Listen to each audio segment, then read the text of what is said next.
Welcome to Middle Fingers Up, the show where we hold our heads high and our middle fingers higher. I'm your host, Kieran McKay. Well, today we have a return guest. I think that sounds better than saying repeat guest. And I just have to say before I bring them in, some of you have even messaged me, and most of you that are listening get it. When it comes to my guests, they're all either part of my personal or my professional life. And so I just want to send a huge thank you to every single one of my guests that has come on, because the feedback that I'm getting about all of you is how lucky I am to have all of you to come on and want to talk and be vulnerable in the ways that you all have. And so that's fantastic. But then it's like, there's this other part where you have your special friends and your old colleagues that come on, and then they want to come back.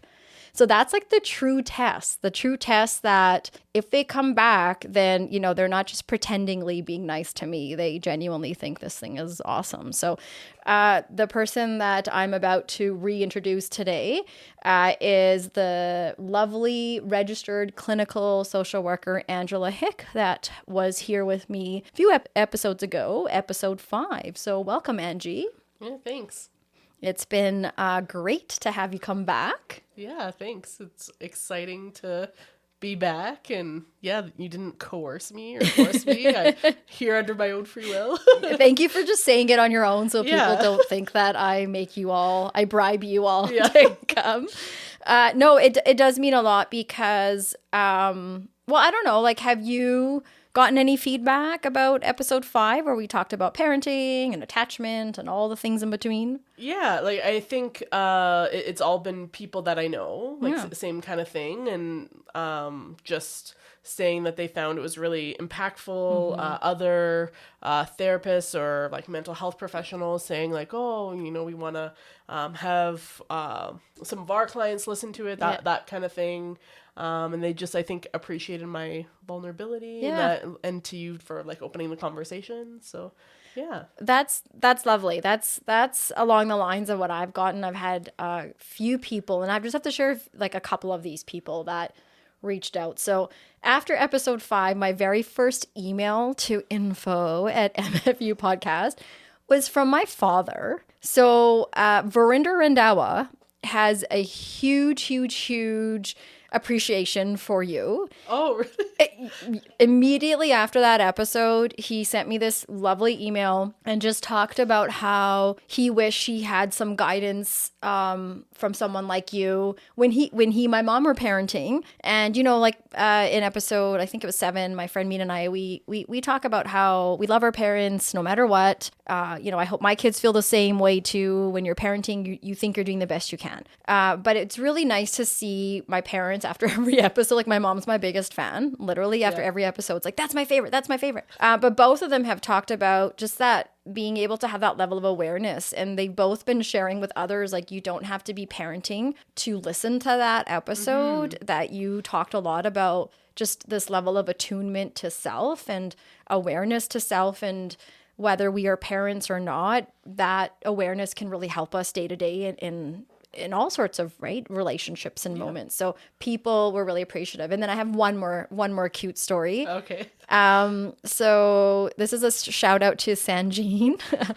This is my cousin and I love her a lot, so I have to give her a shout out. But she and her family were in Mexico during Christmas, and one of her little guys was having a classic toddler in the sun meltdown on the beach. Been there. And she sent video. She's like, this is my lovely, day today. And he's so cute in his little diaper running around having a tantrum.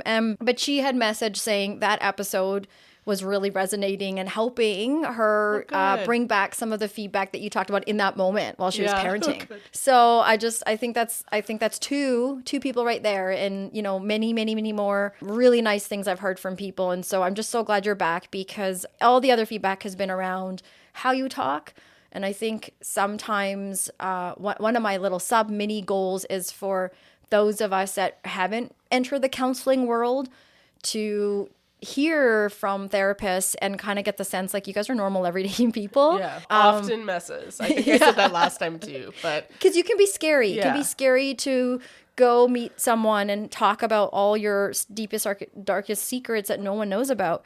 And so just for therapists like you to come on and people to say how you talk, I think goes to show that you are very skilled. And I think it'd be really cool for you to, drop your little plug here and tell us a little bit about what you're doing, where you do it. And if someone were interested to want to book a therapy session or two with you. And I know I can't do it. I know I'm not allowed to. I'm going to try to call in as Birin Kame or something. Show up with the mustache. But so you can find me on Psychology Today, Angela Hick. That's my name. I also have Instagram, Angela Hick. I'm very creative. It's like all one word. Kieran typically links me in her Instagram. I do. So that's really the best place you can get a hold of me. I work with kind of all people. My specialties: parents, adolescents, children who are like really strong-willed. Yes. Maybe a bit of a challenge. Maybe like the little like sass. That's kind of my wheelhouse. Yes. Great. Well, I hope that people contact you or even look you up, and you always have really nice little stories that you share about awareness of mental health and awareness of ourselves, and they're just little gentle cues and reminders, and I think they're really well done. So thanks. So thank you for being back. So okay, well, I look forward to the feedback coming after this one. Yeah. Why don't we get into our middle fingers up? I hope you brought one today. I did. Yeah. Okay. My middle finger up, unfortunately, and like your cousin will probably relate to this, is my toddler has like an obsession with dog food. Oh. He like loves dog food. Even you can make him the most beautiful meal, and he just wants to eat the dog food. He eats it. Yeah. And somebody was like, "Oh yeah, well he'll probably eat it and then spit it out." I'm like, "No, that's like what he wants to eat, and he's like loves to play in it. He likes to like make it wet." Oh, gross. It's like the grossest thing. And our dog just stands there like, "Oh, I wish you weren't doing that to my food." So I would say like I'm sick of cleaning up like rogue dog food all over the kitchen and wet dog food. And I'm just kind of done with that. So me and my husband have to like figure out like a different solution about where to store the dog food. Yeah. Because it's nasty. You must get some like really organic-y, high-end good dog food. No, it's sensitive skins and stomachs. Oh, I should be trying some of that stuff. Yeah. Well, and I guess if you think about it, my son does have very sensitive skin and skin issues. So maybe we've like tapped into something. I think so. But he has like some food allergies. So then I was like scanning the ingredients. Like, is he going to be okay? Yeah. So, yeah. Oh, poor guy. Yeah, so that's my middle finger up, is to toddlers eating dog food. Here you are giving your middle finger up to that, and I'm like, oh, poor guy. I love that little guy. I just like his eyes. I can just imagine him eating the little puppy food there, and But I remember being there when one of my kids was the same. Like he went through I think kids sometimes go through that phase where they try to mimic their animals. Yeah. At least mine did.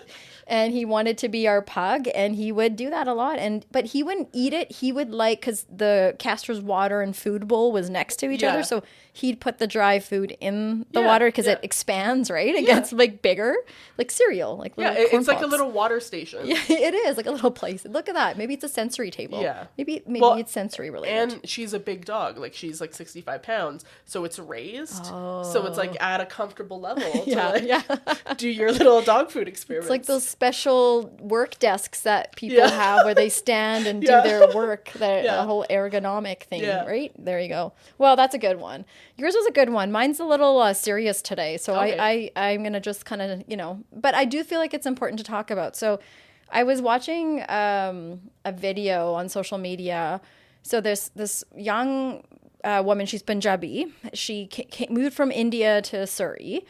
And that's where I grew up. And she posted this video, and some news station, I think either in India or in Australia, I can't remember, sort of picked it up. And so they had released this video. And in the video, she's asking for advice because it was like on Christmas Day, she was on a bus. And I think I remember riding the buses on Scott Road too.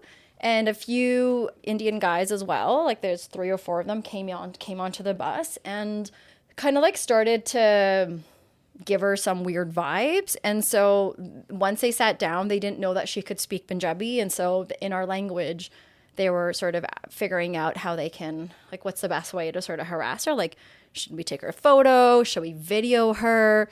And so she caught that, and so she sort of panicked, and I think she froze. She said that, and this is like really, really, this is disheartening because she said in the midst of this, like being super afraid of like, what are they talking about? What are they going to do? She didn't want to disturb anything and anyone on the bus too. She didn't want to create a scene. Yeah, of and course. That's familiar. Like that's a familiar, I was like, okay.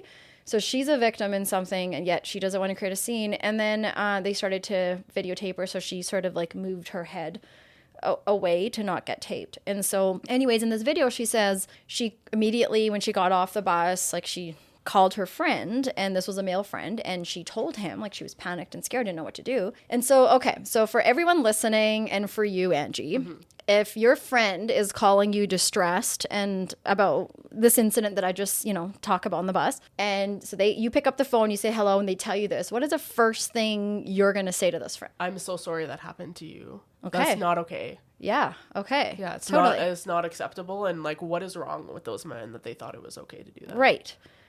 Okay. Because for others listening, I'm curious if that's what you would think. For me, are you okay? Immediately, like, what do we need here? Do we need to call the police? Like, what do you need? Where are you?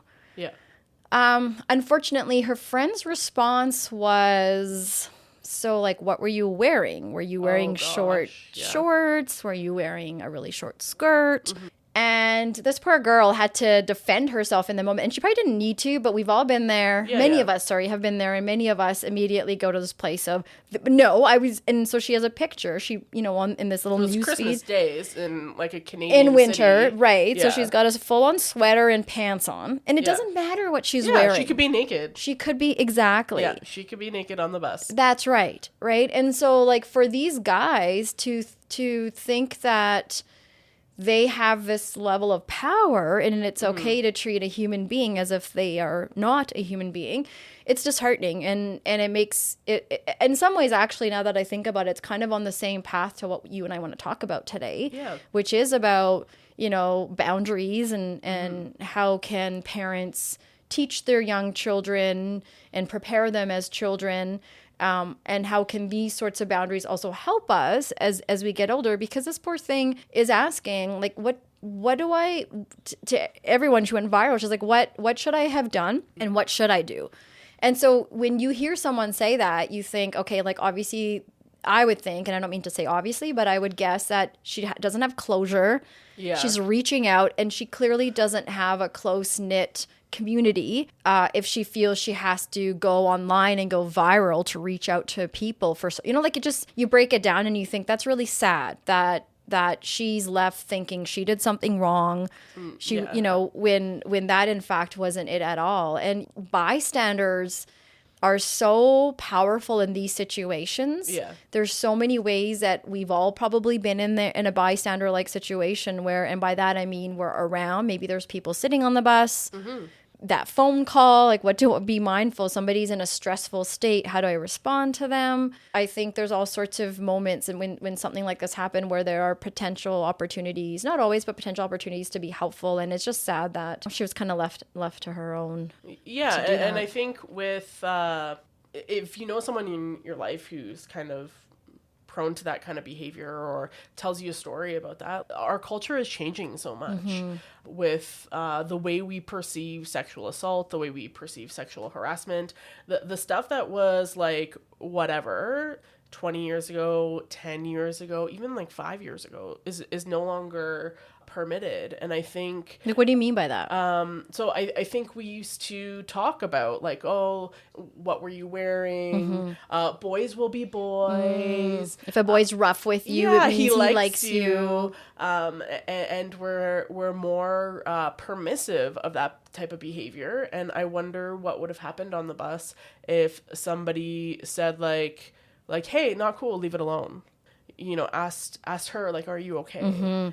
Or if her friend and maybe like who knows, there's so many complicating factors. People have their own experiences. But like we were inundated as a culture with those messages for a really long time, and now we're kind of like sifting through it where you know, women are standing up and men too, because men get sexually harassed and sexually abused too, are saying like it's not okay. You're right. And I think in some ways, like, kudos to her to bring her story out there, and, you know, I think it's important, right, for other people to hear it, and also kudos to her to not focus on those slime bags, you know, on the bus, but also like, okay, so what do I do here?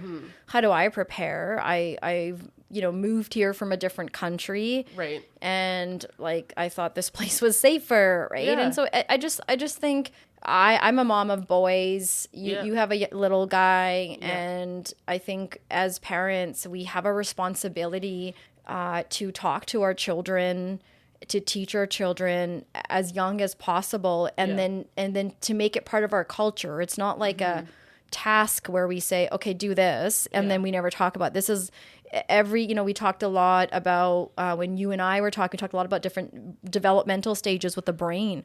So if we go back to that for a second, these young children are going to hit such different developmental milestones, and so they need reminders. They need to be told a different way. Right. And just that, okay. Repetition. Like, over and over. Right. Yeah. So I think that it's a conversation I'll definitely be bringing with my kids too. Like, okay, so what do you think about this? What would you have done in this situation? You know, what if your friend was the one that said, hey, let's videotape this girl over here or this person over here? And so what's your role in that? Because I think it helps our kids sort of build critical thinking in a way of, oh, yeah, okay, what would I do in that situation? Yeah, I think that's like my comeback for a lot of things, is saying like what would your mother think if she heard you talking like that?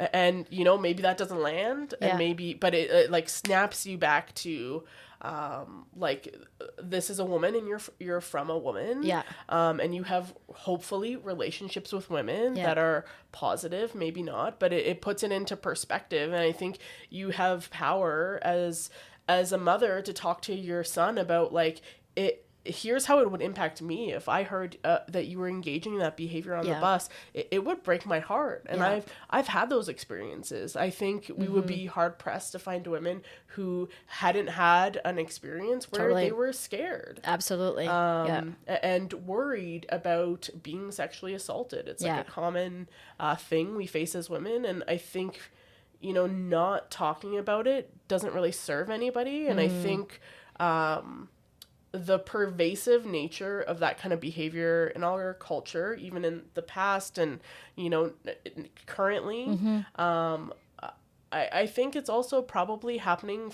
with men that you wouldn't expect, and they would not perceive themselves as doing scary things. Right, totally. And or being treated like a piece of something, like meat or something that's not human, like, you know, depersonalized. Exactly, well said, right? Where it's like, oh, okay, you walk into a room with, you know, a 20-year-old cute boy walks into a room with, you know, I think dehumanized, actually. Is it dehumanized? I think so. Because you know me, there's a wall. If you look at the wall behind you, there's a framed picture of Kieran-isms that my family put together because I either make words or I screw up metaphors. So I don't know. But anyways, I don't even remember. But so, okay, so let's talk a little bit more about how can I work backwards? If I was the mother of one of those boys on the bus, how can I work backwards now to a time where those boys were little babies, little guys growing. Eating dog food, exactly.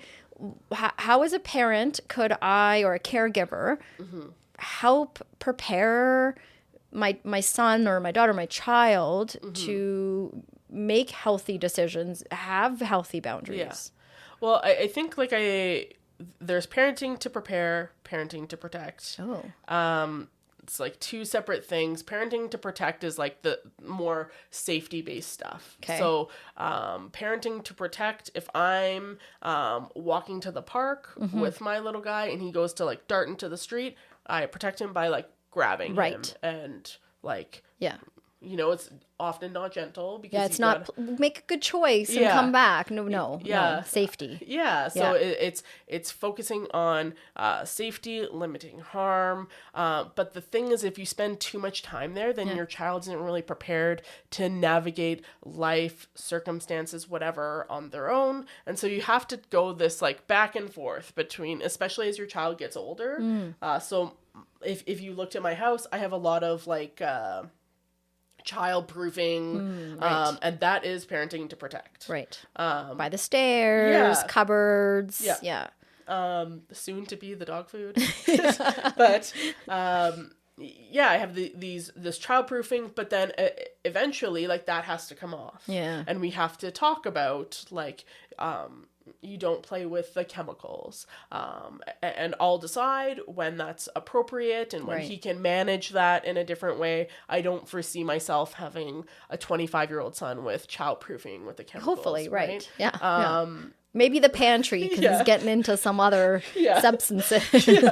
But as a parent of an adolescent, maybe you have your liquor cabinet locked up, right? Yeah. So that's like a different parenting to protect versus right. parenting to prepare. So preparation is about skill building and preparing them to manage life without you. Right. Yeah. So an example I think of for like if we're talking about parenting to protect is my husband grew up with guns. Yeah. And actually the time that he grew up, those guns were above his bed, like on the wall. Because they were grandpa's antique guns, right? Yeah.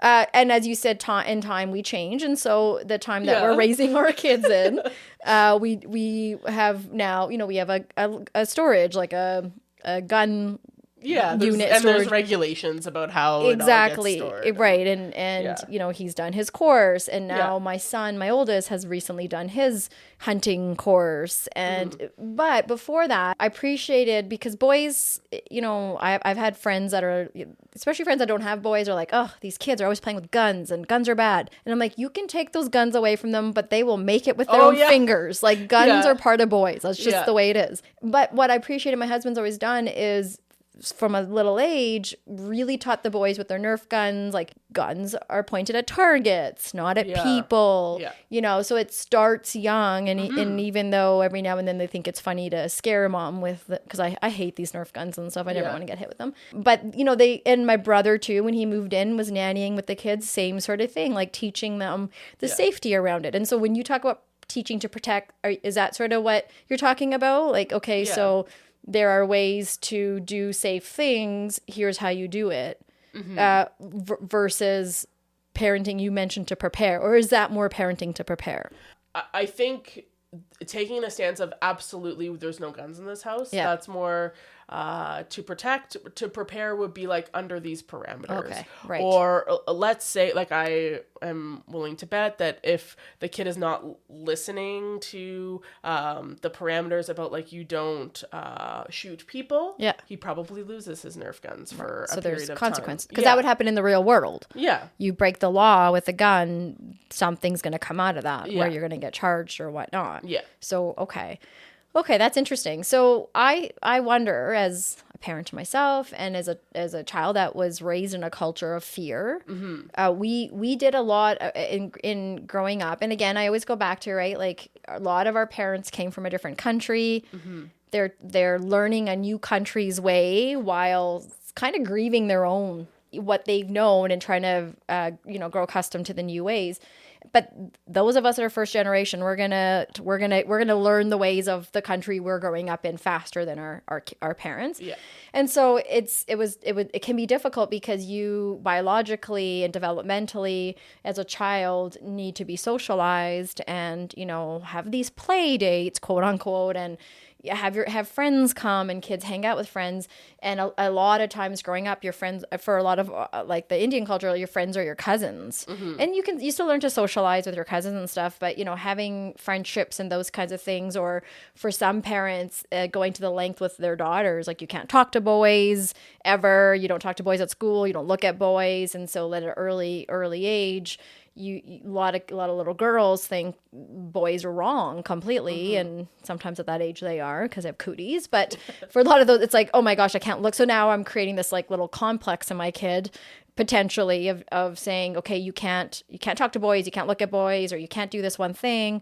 You can never have it. You can never have that interaction. But yet my kid's going to school for 6 to 7 hours a day.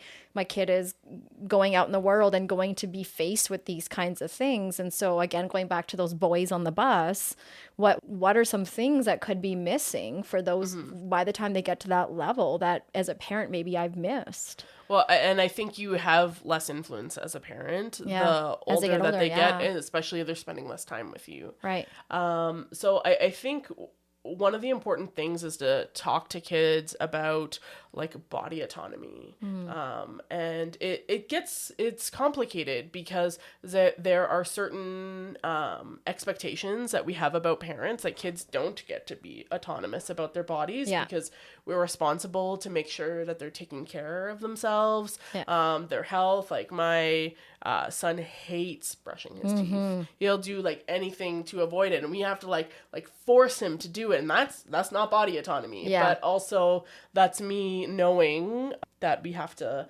teach him to care for himself. There's more at loss if we don't brush those teeth and help keep them clean, because hygiene, like the path to health is actually through the mouth. Like it's can get really, like teeth can rot and all that sort of stuff. So totally there's a limit of, okay, like I know more in this situation, and sorry kid, but we have to, it would be the same as feeding you cookies all day versus I or dog food all day, whichever it is. I have this healthy balanced food. And I always remember for myself, it would get nerve-wracking and it would get frustrating when every lot of moms, it's like, my kid's not eating enough. Because baby's not able to tell you I'm full. There's certain signs that eventually you get to know, but then, as a parent, you think, oh, I know everything, and you got to eat everything on your plate. Yeah.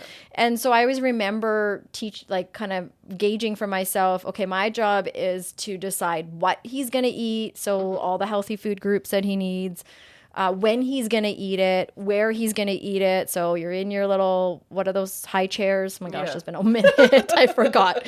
And a high chair, here's your baby tray. Either I spoon it, whatever. But then my child has to decide how much. And that's going to be up to him, whether he's 6 months, whether he's 10 months. And there's extremes we pay attention to, right? The baby's not eating properly, going to the bathroom. Like, I'm not talking about that. Exactly. Yeah. Listen to your doctor. Exactly. I'm not a doctor.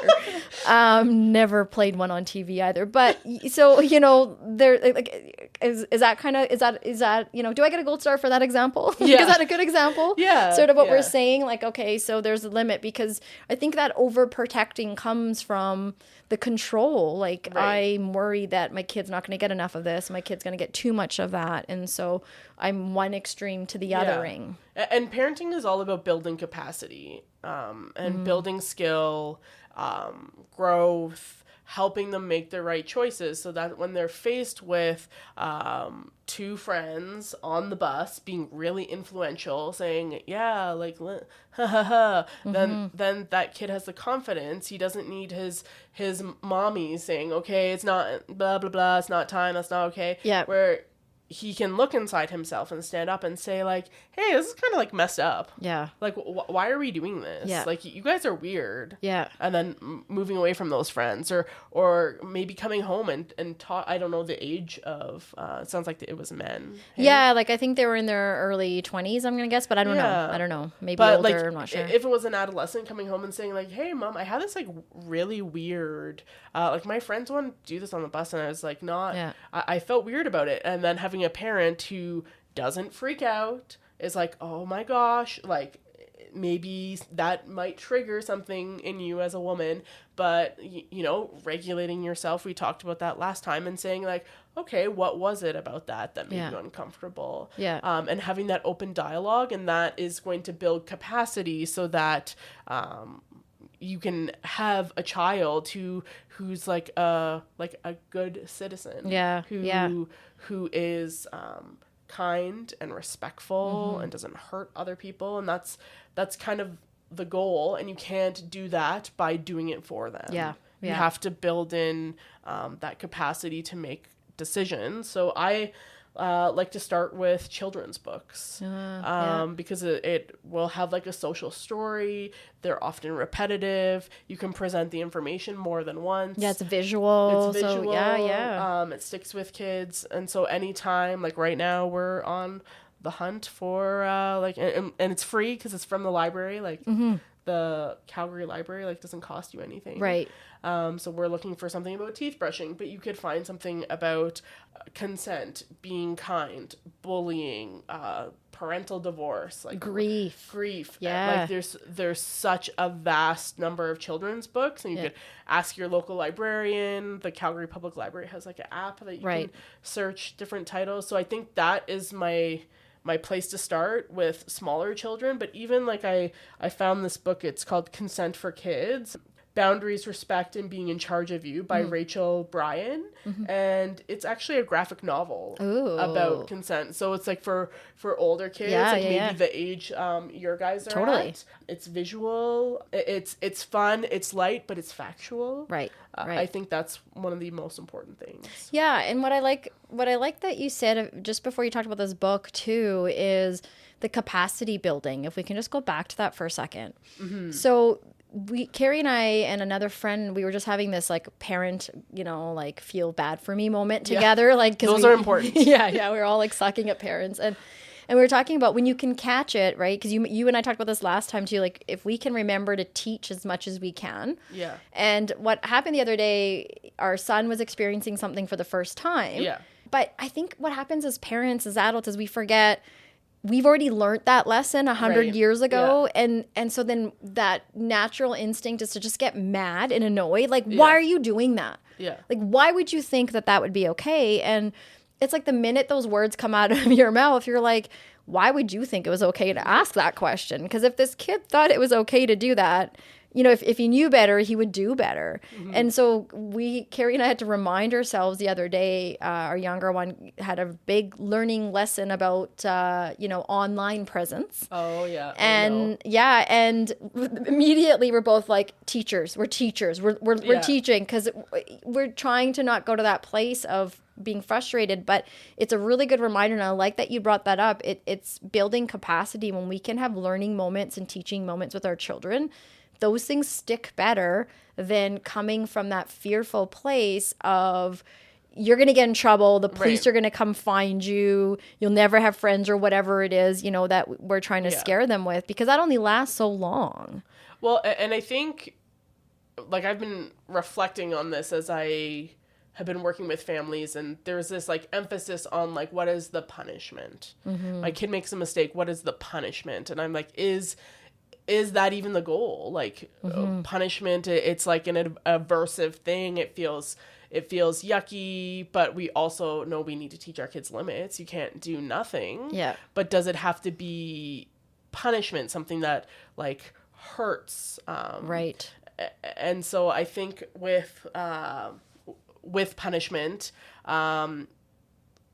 we were like, often people our age were raised in that way. Yeah. That punishment is the focus. That was like a parenting value in like 80s, 90s, early 2000s. And we're shifting from that because I think we know more about the brain. Right. We know more about how people learn, and we know about like what it was like to be like worried about being punished. And I think like my son is probably going to be like, oh God, I don't want to do that because my mom is going to talk to me about it to death. I better not look at pornography online, because then she's going to want to talk to me about it. And she's going to pull up a map of the human anatomy and she's going to teach me. And actually, we should talk a little bit about that, because I think, you're talking about consent, and maybe we can back it up a bit. before we get to consent, there is it can be very helpful to teach our children about their body, because you don't really understand why do I have to ask someone, or, why is it okay that the doctor can look at that part of me, but this person over here can't. And I think also different cultures. Like I know for me, in my culture, it's so weird because if you ever watch a Bollywood movie with your parents, you're cringing because it's all about thunderstorms and white, wet rain saris and dancing with your belly hanging out. It's very sensual, but you don't kiss, you don't have sex, you don't do those things.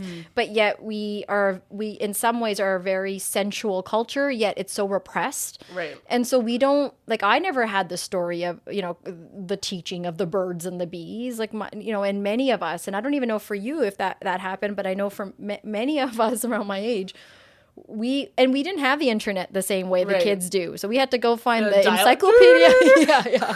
Or the encyclopedias at the library. Yeah, it's like, everybody, like, turn the dishwasher off, right? But getting on the internet, I better start dialing up 6 hours ahead if I want to get on there. And by that point, your parents are home, and now you can't look up the porn you wanted, or your friend can fax over the picture to you. Right. So so those of us that didn't really grow up being taught that are maybe having kids and may not even realize how important it can be to help our kids have the language. And sometimes we have funny nicknames for private parts, right? So we might call our private part a cookie or something, wee wee or whatever.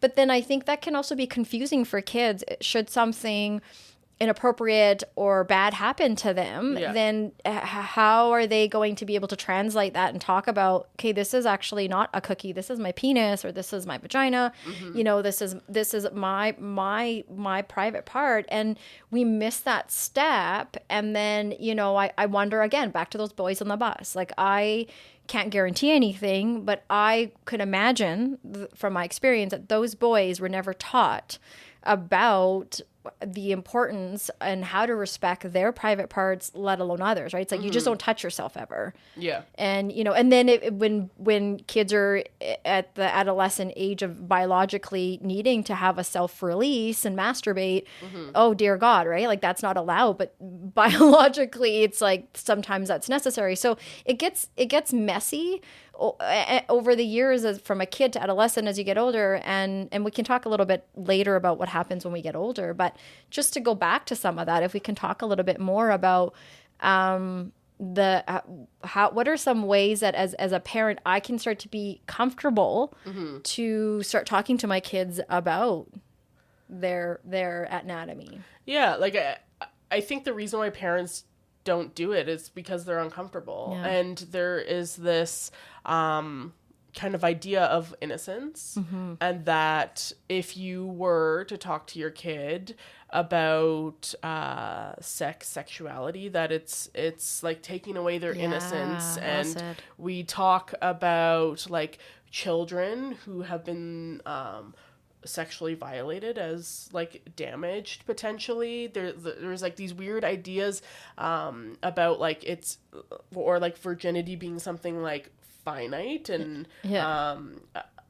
I think that's not helpful to anyone to think of these things as, like, losing something. I think you want to make sure it's developmentally appropriate for your child. I think, we know that children who have had these abuse experiences can heal. Of course, it's something that's part of their story, but it doesn't mean that you're like damaged goods or anything like that. I think that's a pretty dangerous message to have. It's something that, starting small and figuring out, like, starting small, starting early, with names of private parts. And when you're talking about sexual boundaries with kids, I think it's less about this person is safe, that person is not safe. It's good point. You also want to add in about who, like, how do they feel around that person? Because I think our instinct is to say, like, grandpa is a safe adult. Right. Which, of course, that is the hope. But I think children, there's this myth that it's like this man in the van that is a complete stranger. And that's like factually incorrect. Yeah. Children who are sexually abused are most likely to be abused by someone they know. They know. Yeah, totally. Yeah, because those people have access to children. And what I think is, you brought this up a while ago when you and I talked about potentially coming back. Yeah. And it sat with me, is I grew up in a culture, and you grew up similarly, where when I was a kid, I go to my cousin's house and it's a family party. So there's like, just close 80 of us hanging out. My family's not that big. Yeah, but, well, just a little get together. But like I'm like from a farming community. Right, so, right, there you go. But when we walk into the room, every kid is told by their parent, go hug everyone when you get there, and then you have to hug everyone when you leave. And how did you feel when someone... Good question. To me, it's like young children, and I never want to compare animals to people and people to animals, but it's like certain dogs too are like this, where dogs don't bark at just everyone. Yeah. They get a vibe, and you're like, interesting, you're barking at that lady walking down the street, but not the 6 others, right? And kids are the same. Like kids, they have this intuition that I think we slowly start to pull away from them. Yeah. And we take their gut trusting away. And so kids at a young age have a feeling that this maybe uncle isn't safe, maybe this aunt isn't. And they just have to push through it and do something that doesn't fit for them. Because respecting the family is going and saying hi and hugging. But honestly, like I didn't even think of that too, because I've done that with my kids. I've gone to a family's house and I've assumed everyone in the room is trustworthy. Yeah. But I don't really actually know. And now my kids are told to go hug, and now my kids look like little brats. Right. And then you're embarrassed. Totally. Like, oh my God, you didn't hug so-and-so uncle from all the way over there. And it's like, whoa. And so I really appreciate you brought that up, because I think what we think is respectful and what we think is appropriate, that's fair. However, I do think it's important, like we need to understand kids are people, and they know, and that knowing doesn't just show up when they're old enough to get married. That knowing develops. Right? And unfortunately, a lot of their knowing turns into unknowing. Yeah. So now I can't trust, like we said, my vibe of this person that I'm getting a weird... I had a few people growing up that every time I went to hug them, I did not feel comfortable. Did not. But if I didn't do it, it'd make my parents or other people... And I didn't necessarily have enough info about some of them to be able to say that this is a reason why they make me feel uncomfortable. Right? Like I didn't... And sometimes that info comes out later, sometimes it doesn't. Right. And so I think it's about teaching our children to have some of that space and being able to build that comfort or that capacity, and it's okay to hug, or it's not okay to hug, or whatnot. Yeah. And I think it's not an either or. I think when we get stuck in, you're either teaching your child to listen to their gut and having like body autonomy, or you're like respecting the family, and those are your two options. Where it's like, no, like you can absolutely show respect for your family while teaching your child this like valuable lesson by saying like, okay, say goodbye. You can decide, do you want to wave goodbye? Do you want to fist bump? Do you want to hug? Do you want to kiss? Right. You decide. Right. But also I would say that the adult should also be able to, like, teaching them that negotiation, like, are we going to hug? Are we going to, I think is important for kids to learn, because that teaches about like mutual consent. Yeah. Right. Yeah. Cause sometimes as an adult, I also may not feel comfortable giving someone else's I am not a hug. Hugger. Yeah. Like, people who know me know, like, like, don't touch me unless you're like married to me, my child or my dog. That's kind of and then my mom, really wants a lot of hugs from me. So it's like, okay, but I have a big bubble. Right. And I can remember a family member, even though like I I consider myself to be a safe adult. Right. My little nephew, when he was just getting to know me, he would, he didn't want to hug me at first. And I'd be like, yeah, okay. Like, we'll wave goodbye. No worries. And then that actually formed a deeper relationship. And then he would come around more because I was going at his pace. Yes. So there is benefit to doing that. And, I think teaching kids to respect their gut and being able to like manage those relationships, and then also stepping in as a parent if you have like a person in your family who's like, oh, come on, like, oh, it's disrespect. Be like, oh, no, actually, this is what I'm doing. Thank you for being part of this lesson. Yeah. Oh, right. Yeah. Like, oh, I usually deliver stuff like really like nice and kind. Oh, this is what we're doing. Like, we're just thanks for learning helping this. us with this. Yeah. Right. Yeah, because it's like, you don't want to offend that person either, but at the same time, it's like, we're no need to overstep what I'm trying to teach my kid, but that happens, especially in with families and boundaries and stuff like that. And so just back to like the birds and bees for a second. Yeah. I was saying, like, for me, didn't really learn the anatomy, had to kind of figure it out, as we said, dial up. And then that's also kind of messed up, because I think that's also somehow some of my body image stuff started, because, you're looking at pictures of like white girls that are super skinny, blonde, blue gigantic boobs, totally long, and you're like, well, how do Playboy aesthetic. How do I look like that? Maxim was like, it was always Maxim, because they did it more tastefully. And so there's that. And then thankfully I had the privilege of going to school and learning the things that I've learned to sort of help me build an awareness with parenting. Like, I really appreciate having my educational background, but I'm a human. And so my 11-year-old, he had sex ed last year. So that means he would have been about 10 or I don't know, 10 or 11. And okay, so I'm prepared. I know he's you going have to sign the form. Yeah, totally. Like, say, yes, please do this with my kid. Exactly. Which is what it is. Some of us don't do it, some of us do. But whether we do it or not, whether I sign that form or not, my kid is going to get his form of education, whether it's through Eminem, whether it's through the Discovery Channel, as Eminem would say. Their friends, older siblings, all sorts of places now kids have access. Hopefully not the internet, but probably. Totally, right? Hopefully. And I think, you have a list here too. We'll talk about that internet in a minute too. But he comes home one day, and it's the first week, and he's like, okay, Mom, like, I gotta talk to you about something, but you can't get mad. And I was like, okay, like, I'm not gonna get mad. Like, what is it? He's like, okay, but like, I just need you to know, like, first of all, I want you to know I love you a lot.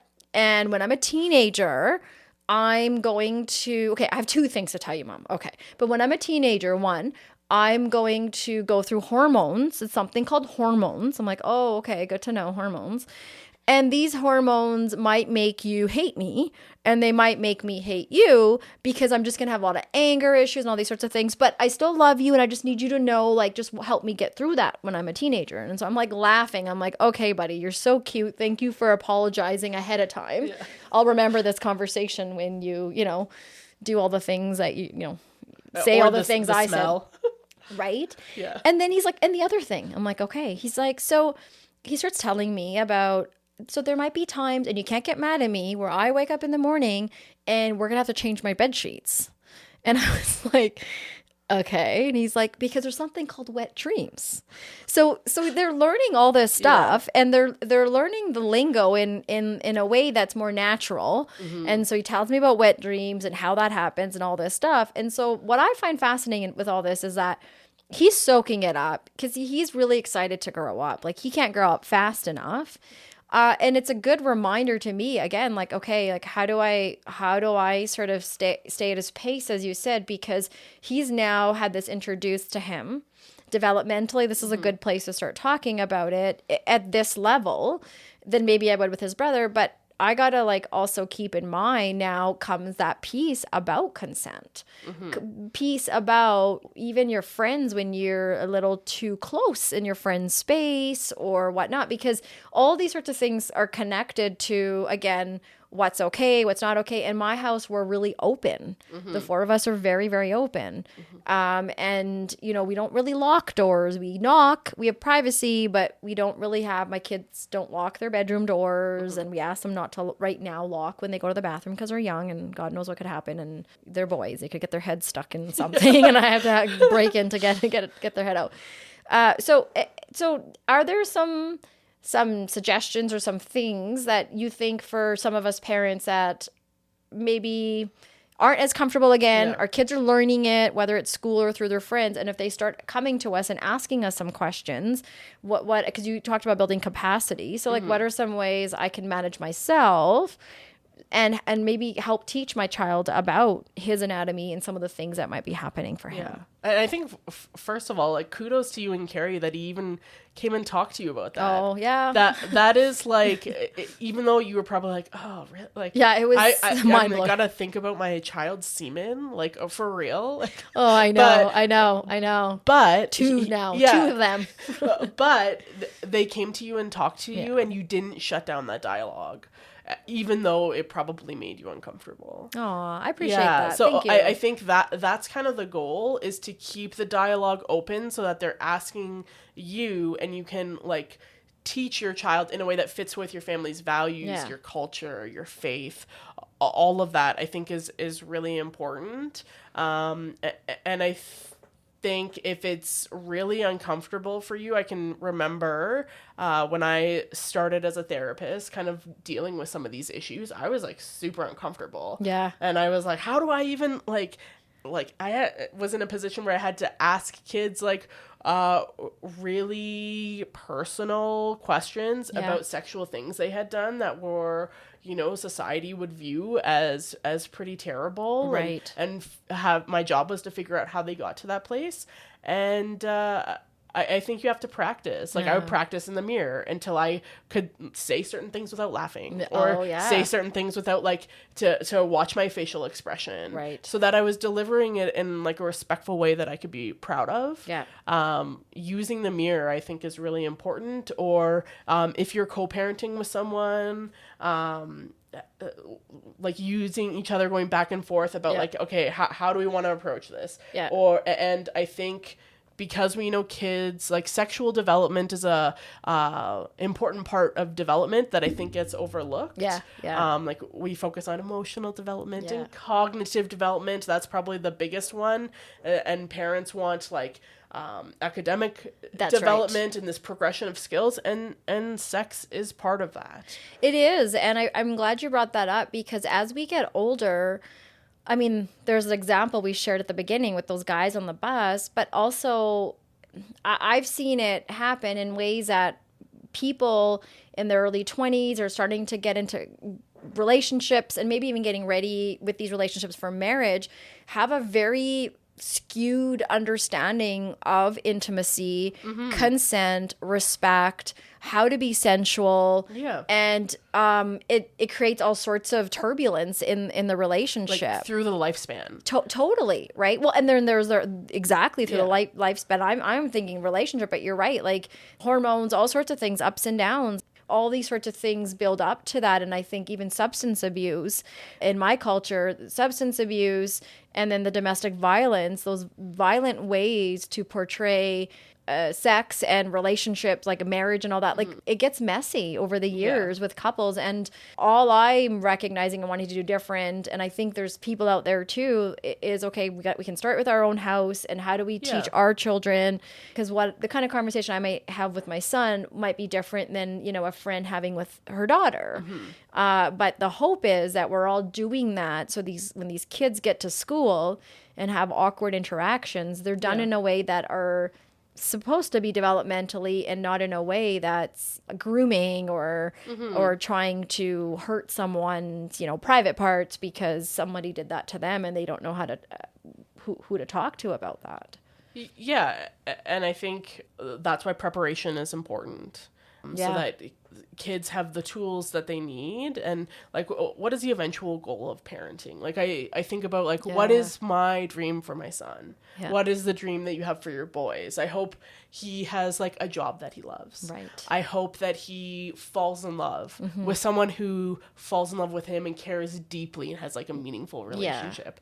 I hope that my family has a value around education. I hope he has an education and does something like cool, meaningful, is financially stable, contributing like his gifts to the world. And I also hope that he has like a satisfying, fulfilling, healthy sex life. Yeah. And that's kind of like a weird thing to think about because I think especially when we talk about our girls, the daughters, it's like, oh, she's not going to date until she's whatever. Yeah. She can be a lesbian.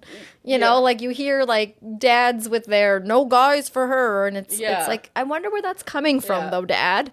Yeah, totally. And I would say like, oh, like I you know, some of my best friends are lesbians, so I would be like, awesome, like, you know, badass strong women, like I'm here for it. Yeah, they don't think about that until, you know, like what they're saying when they say that, right? And, but you see that on in the 90s. Yeah, I think that's like a different context. Yeah, totally, right? It's like I don't want my daughter to date boys, but I don't know. Like I try to think of, okay, like, I don't know who my kids are going to choose to date or what they're going to do. Things are changing rapidly in the way it was for us now for our kids and potential partners. But like you said, being respectful to myself and having values. So I've been taught good values that are about being a good human. Yeah. You know, and being respectful. Right. So I think about like if I had a daughter, like I don't, but I would want my wish for my daughter would be to make empowered, healthy sexual decisions for herself. You know, that the world she doesn't feel limited by like her gender. She feels safe in this world like that. Those are like some pretty huge dreams. Totally.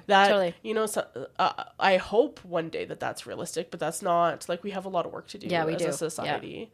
So when I think about my goals for my son, who I'm like tasked with parenting, I like he's not just going to, we're not going to like fast forward to 25 years from now and I'm going to be like, wow, great, good for me. It's going to be a lot of work and a lot of uncomfortable conversations. It's going to be conversations like, okay, so you're going to be having these feelings and you're going to want to masturbate, and that's okay. In our house, here's the parameters around it. It's got to be in your room. Right. Got to be by yourself. Yeah. I'm going to knock on the door, but like the expectation is that, you know, this should not be something that mom sees. And then you must clean it up after. That is the most, and that step gets missed a lot. Because that's right. That's what I think. Yeah, your mother should not be touching your semen. No, it's not okay. Like with the blanket that's like petrified. Like crunchy blanket that, you know. No, absolutely I agree. Not. And I appreciate that though, what you're saying. Like here's a space to do it. Yeah. You know, versus like I remember my boys, and literally we were going to the dentist the other day and they were like, you know, like sometimes you have to be mindful, like when I have to pee, like it'll get hard. Like my kids have, like they tell me more than they actually should sometimes. Yeah. And I'm like, okay. And so I was like, oh, what do you do about that? So they're like, well, you know, like be mindful about it, go pee, but also like, was I holding my pee too long? They're what they're saying is they're learning about their penis. They're young. They don't know anything about it. And they're bringing these things up, even though it sounds like they know very well what to do. They're bringing it up because they're being curious. Like, is this okay to talk about? They're watching us more than we realize. You know, our kids watch us and how we respond to them, constantly watching us. And we see it because I said last time, we see our worst qualities first in our kids. They pick up on those, you know, little ways to talk and not. And so I think the more, like what I hear you saying a lot is like the more healthy opportunities we can create for our children at a young age about what is sex, what is to be healthy. And again, understanding developmentally what you're teaching your toddler is different than what I would be now teaching my 11-year-old. Right. And it's like you're scaffolding. Yes. So you're right now I'm doing foundation, about boundaries. Yeah, like the last time was the dog, no hitting, right? No hitting with the dog, and now we're trying to teach about boundaries, and that's going to evolve into more of a focus of like once he's verbal, like he only has like a couple of words right now. Right. Eventually, it will be like asking permission for hugs. And it's like you want to keep doing these steps the same way you would like teaching your kid how to read, right? And then being able to do like write little sentences, and then eventually they get to the point where they're able to do like a peer-reviewed research paper, right? so it's like you don't just be like, oh, here's my peer-reviewed research paper. You gotta like learn your ABCs first. That's right. And so but by shutting down this conversation and expecting our kids to learn, or because you're uncomfortable expecting someone else to do the legwork for you, I don't think is helpful, and it's not going to be in a way that fits with your family's values and your culture and that kind of thing. So can I ask you then, okay, so we're talking about what are some things as parents we can do. So what if there's some people listening today that are like, okay, these are really good tips, and you know what? I do this for the most part. This is really validating. I'm glad I'm on that, I'm on the right track. But for some of those parents, what about they're doing that work in their home, and maybe their child is interacting with a same age friend or cousin or relative or whoever that isn't getting the same kind of education. Right. Yeah. And now your child is coming to you saying, when I was at the play date with this friend asked me if he could see my penis. He asked me to touch his penis. So like that happens. That happens for all sorts of different reasons. And so what would you suggest if I was in that place where my child's coming to me now and saying, Mom, when I was at so-and-so's house, I felt uncomfortable because, his gut and his intuition, like we talked about, right, is kicking in, and we've done a good job teaching our kid that. And so how do we approach something like that? I think like first you want to say like, thank you for telling me, because that's going to probably first thing is take a deep breath as a parent and be like, okay, this is a hard parenting moment. Thank you for telling me. And then talking about like, how did they feel when that happened? And then reinforcing the teaching. Like, remember what we talked about before about, the only people who should be seeing your penis is, like your parents to help you with something about your health or your doctor. And with your kid being a smaller kid, you're probably in the room with that person. Yeah. Like with your a doctor, physician. right? Yeah. So saying, and then talking to them about like when there's a situation that they're uncomfortable, like how do they exit that situation? How do they get out of it? What are the ways they can like could they call you from that house? Like how do they kind of get out of that and get to a place that they feel safer? Yeah. And then talk about, okay, so what do we want to do in the future about that? Do you want to go back there to play? What would you need to feel safe?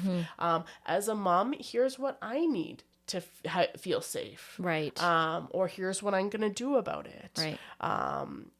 And I think it's an uncomfortable thing to talk to another parent about stuff that's happened. But I think it's really important because it could be like something as simple as like it's a lacking of skill. We know children engage in a lot of exploratory play. It's not necessarily something nefarious. It could be. And, I think it's getting some more support if it's something that you're worried about is definitely a good thing to do. Yeah, because like I wonder sometimes, is it like for me, I've had a couple of situations where my kids have type something not good to their friend on social media, like on like Messenger, like butt poop or something a little bit more, bad words. Yeah. And they all think it's funny and whatnot. But what I've appreciated both times is that the other parent, it was faster than Carrie and I at doing the checks as a parent hopefully is doing with their kids. That's so critical. Yeah, right. Not like there are parents who don't do that. And I think absolutely, you should be checking what your kid's doing online. Totally, right? And so these parents beat us to it, messaged me, and both of them, they're separate. They were like, so apologetic that because you feel like you're gonna like now wreck this potential friendship between the kids, or you think you don't know how the other parent's gonna respond if you bring it up to them. They were both so apologetic, and I was so appreciative because an old colleague that I used to work with, he would, way before we had kids, even before we were married, we would talk a lot about how it's so important to build a village with our kids' friends, because at some point our kids are going to want to date, whether we want them to or not. So how can we open the doors to those cringe boyfriends and those, friends we don't like, so that they're in our space. Yeah. It's a safe space, but we can also get to know that kid versus saying, no, you can't hang out with them. And so I appreciate that, because I sort of, with my neighbors, sort of have that. And with these parents, I really appreciate it too, because I'm like, it's a village. And while it's hard to receive the feedback that your kid did something silly or stupid like that, it's so necessary, because I need to also help my kid and help teach my kid not to keep doing it. And so, then we follow up with each other and say, okay, I had this talk and I had this process and all that, right? Yeah. But I know that while those parents reached out to me, I think there's probably a lot of parents out there that would be hesitant to do that, especially if it's like a cousin or something, right. My kids don't want to make waves. Right. With all the politics and the families and stuff. But if your kid is like, do you think that there's a line where it's like, don't protect the relationship with the family and say something? Or do you think you kind of have to like assess and kind of decide for yourself, like how unsafe was the information your child provided to you?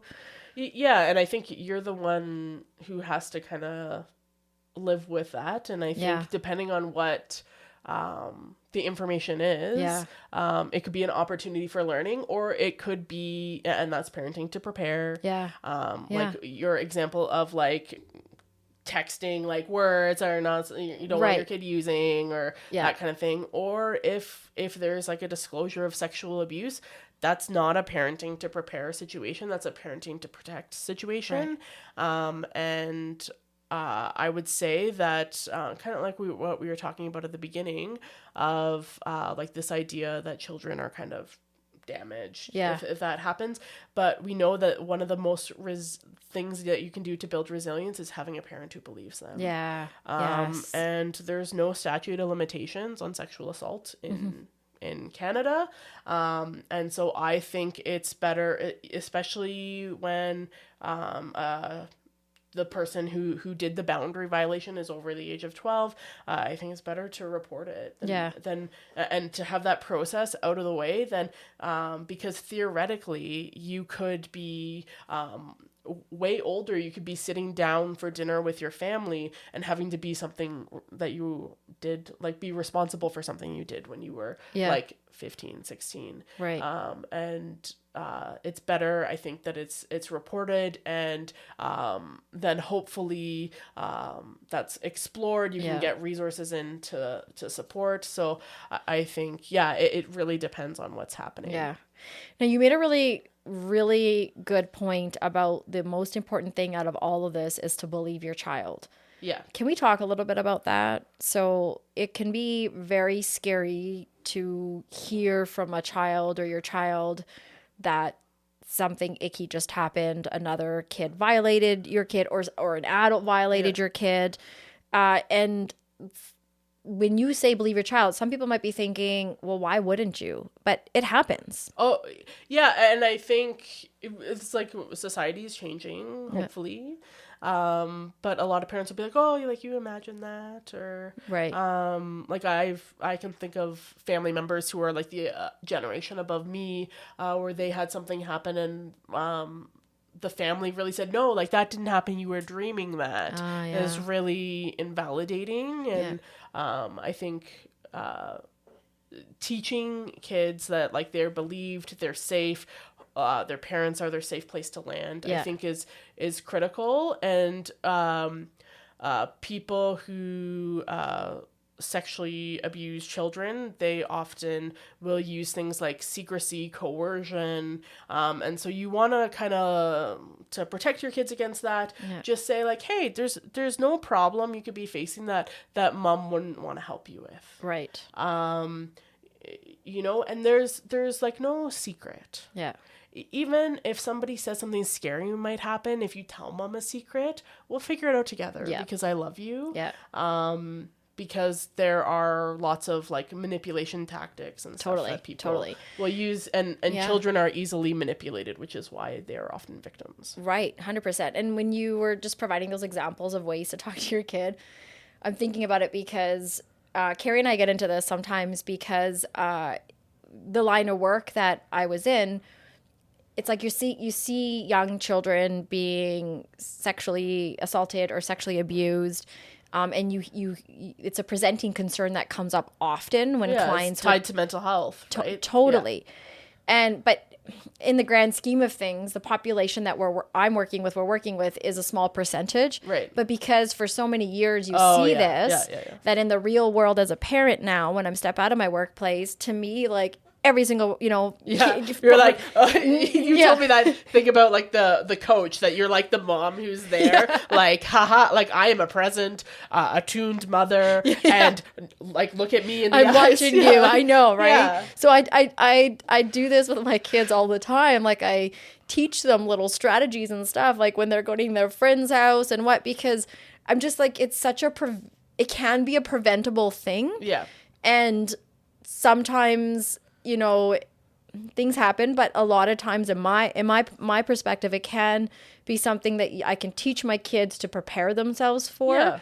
And so it's even like basic things when they go to someone's house, and it's like, if anyone asks you to come over this way, like come with me over here, and takes you away from a room by yourself, think about that, like if you start to feel uncomfortable. And again, we do a lot of conversations about the gut feeling, like what that spidey sense, we call it sometimes, like what does that feel like? Because like we said earlier, as we get older, that gets taken away. Mm-hmm. People don't believe us. Things keep happening. You don't want to make waves. Right. You're a guest. You don't want to or be the one to make people feel uncomfortable. That's right. Or like when kids get older, when they're like looking at materials that are kind of like racy or whatever, they don't want to be the wet blanket. Yeah. Right. Sorry. So I just think sometimes it's like, because we saw it a lot at work, that, I'm like, okay, I got to like scale back as a parent. But then at the same time, I'm like, oh, it worries me as well. And trying to remember like what you're saying today, a lot of, okay, how do I help my kid build a capacity and build a skill set so that they can also protect themselves at some point, versus like you said, like those boys on the bus needing mom to be there to say, okay, stop it or whatnot. So we talked a little bit earlier about the internet. Can we talk about it more? I love on your notes here, like the notes that we had put together. It's like dun dun dun. That's what you typed out. Because it's I don't know. Like I was reflecting. So it's a taboo subject, right? And it's so relevant because the internet is like, you're not gonna get your kids away from the internet. Yeah. Well, remember when the internet was becoming a problem, and even strategies in our world changed from, kids shouldn't be on there, addictive, these things, to actually there are some learning strategies kids can utilize, learn like how do we work with it, how do we flow, because kids are always needing computers, laptops, and phone devices, whether they need it. Like for the schoolwork. Exactly. Yeah. It's everywhere. And then, at home. And also, like, when they're having that spidey sense at their friend's house, you probably want them to have, like, their own phone to call you. Totally. Right? Yeah. And I think about, like, the internet. We talked about, like, the dial-up. And, like, we had one computer in my house growing up. We got it when I was in, like, grade 6. So I was already, like, had already begun puberty at that point. And it was like in a central location in the house. Yes. It wasn't. Ours was the kitchen. Right? Yeah. So it was so parents can monitor in a different way. Of course, we still like found some ways around that. We're doing some things like in chat rooms we weren't supposed to do. Oh yeah. By that point it was in my room. Oh. Because I was like just starting college. So I needed the computer to stay up all night to do my assignments. Yeah. And then ICQ at that age for me was the first like little, you can talk to, the first messenger or whatever. Yeah. Totally. And so, but now, things are vastly different. Yes. Like back in the day, if you wanted to look at pornography, it was probably somebody's like bootleg VHS or magazine or a magazine, and you'd have to actually like I saw a comedian, I can't remember who it was talking about it, where he's like, your dad's pornography, he had to like go and look like a grown man in the eyes and say the title and pay for it and leave, and now you could just be like, it's so true, right? Yeah, going to the dark room at Blockbuster, right, that far back room that for years like, what's in there, and then you're like, your parents are like, no, like, don't go in there. And we never got movies nearly close to that back room. Probably all the best movies leading up to that too, but totally. Yeah, but now, like this device that I'm holding right now, I can look at whatever kind of pornographic scenario, genre, whatever, and it's in my hand. Totally. And I could be like taping this podcast, looking at stuff like people, and I'm really glad you're not. Yeah, that would be weird. That would be like, well, what? That would be a sign that I had an issue. Yes, right. Maybe. Yes. I have my notes here, as you can see. I like how now you're showing me. I promise. But I think our kids have access in a way. There is like a big change that we've had to shift in protecting kids.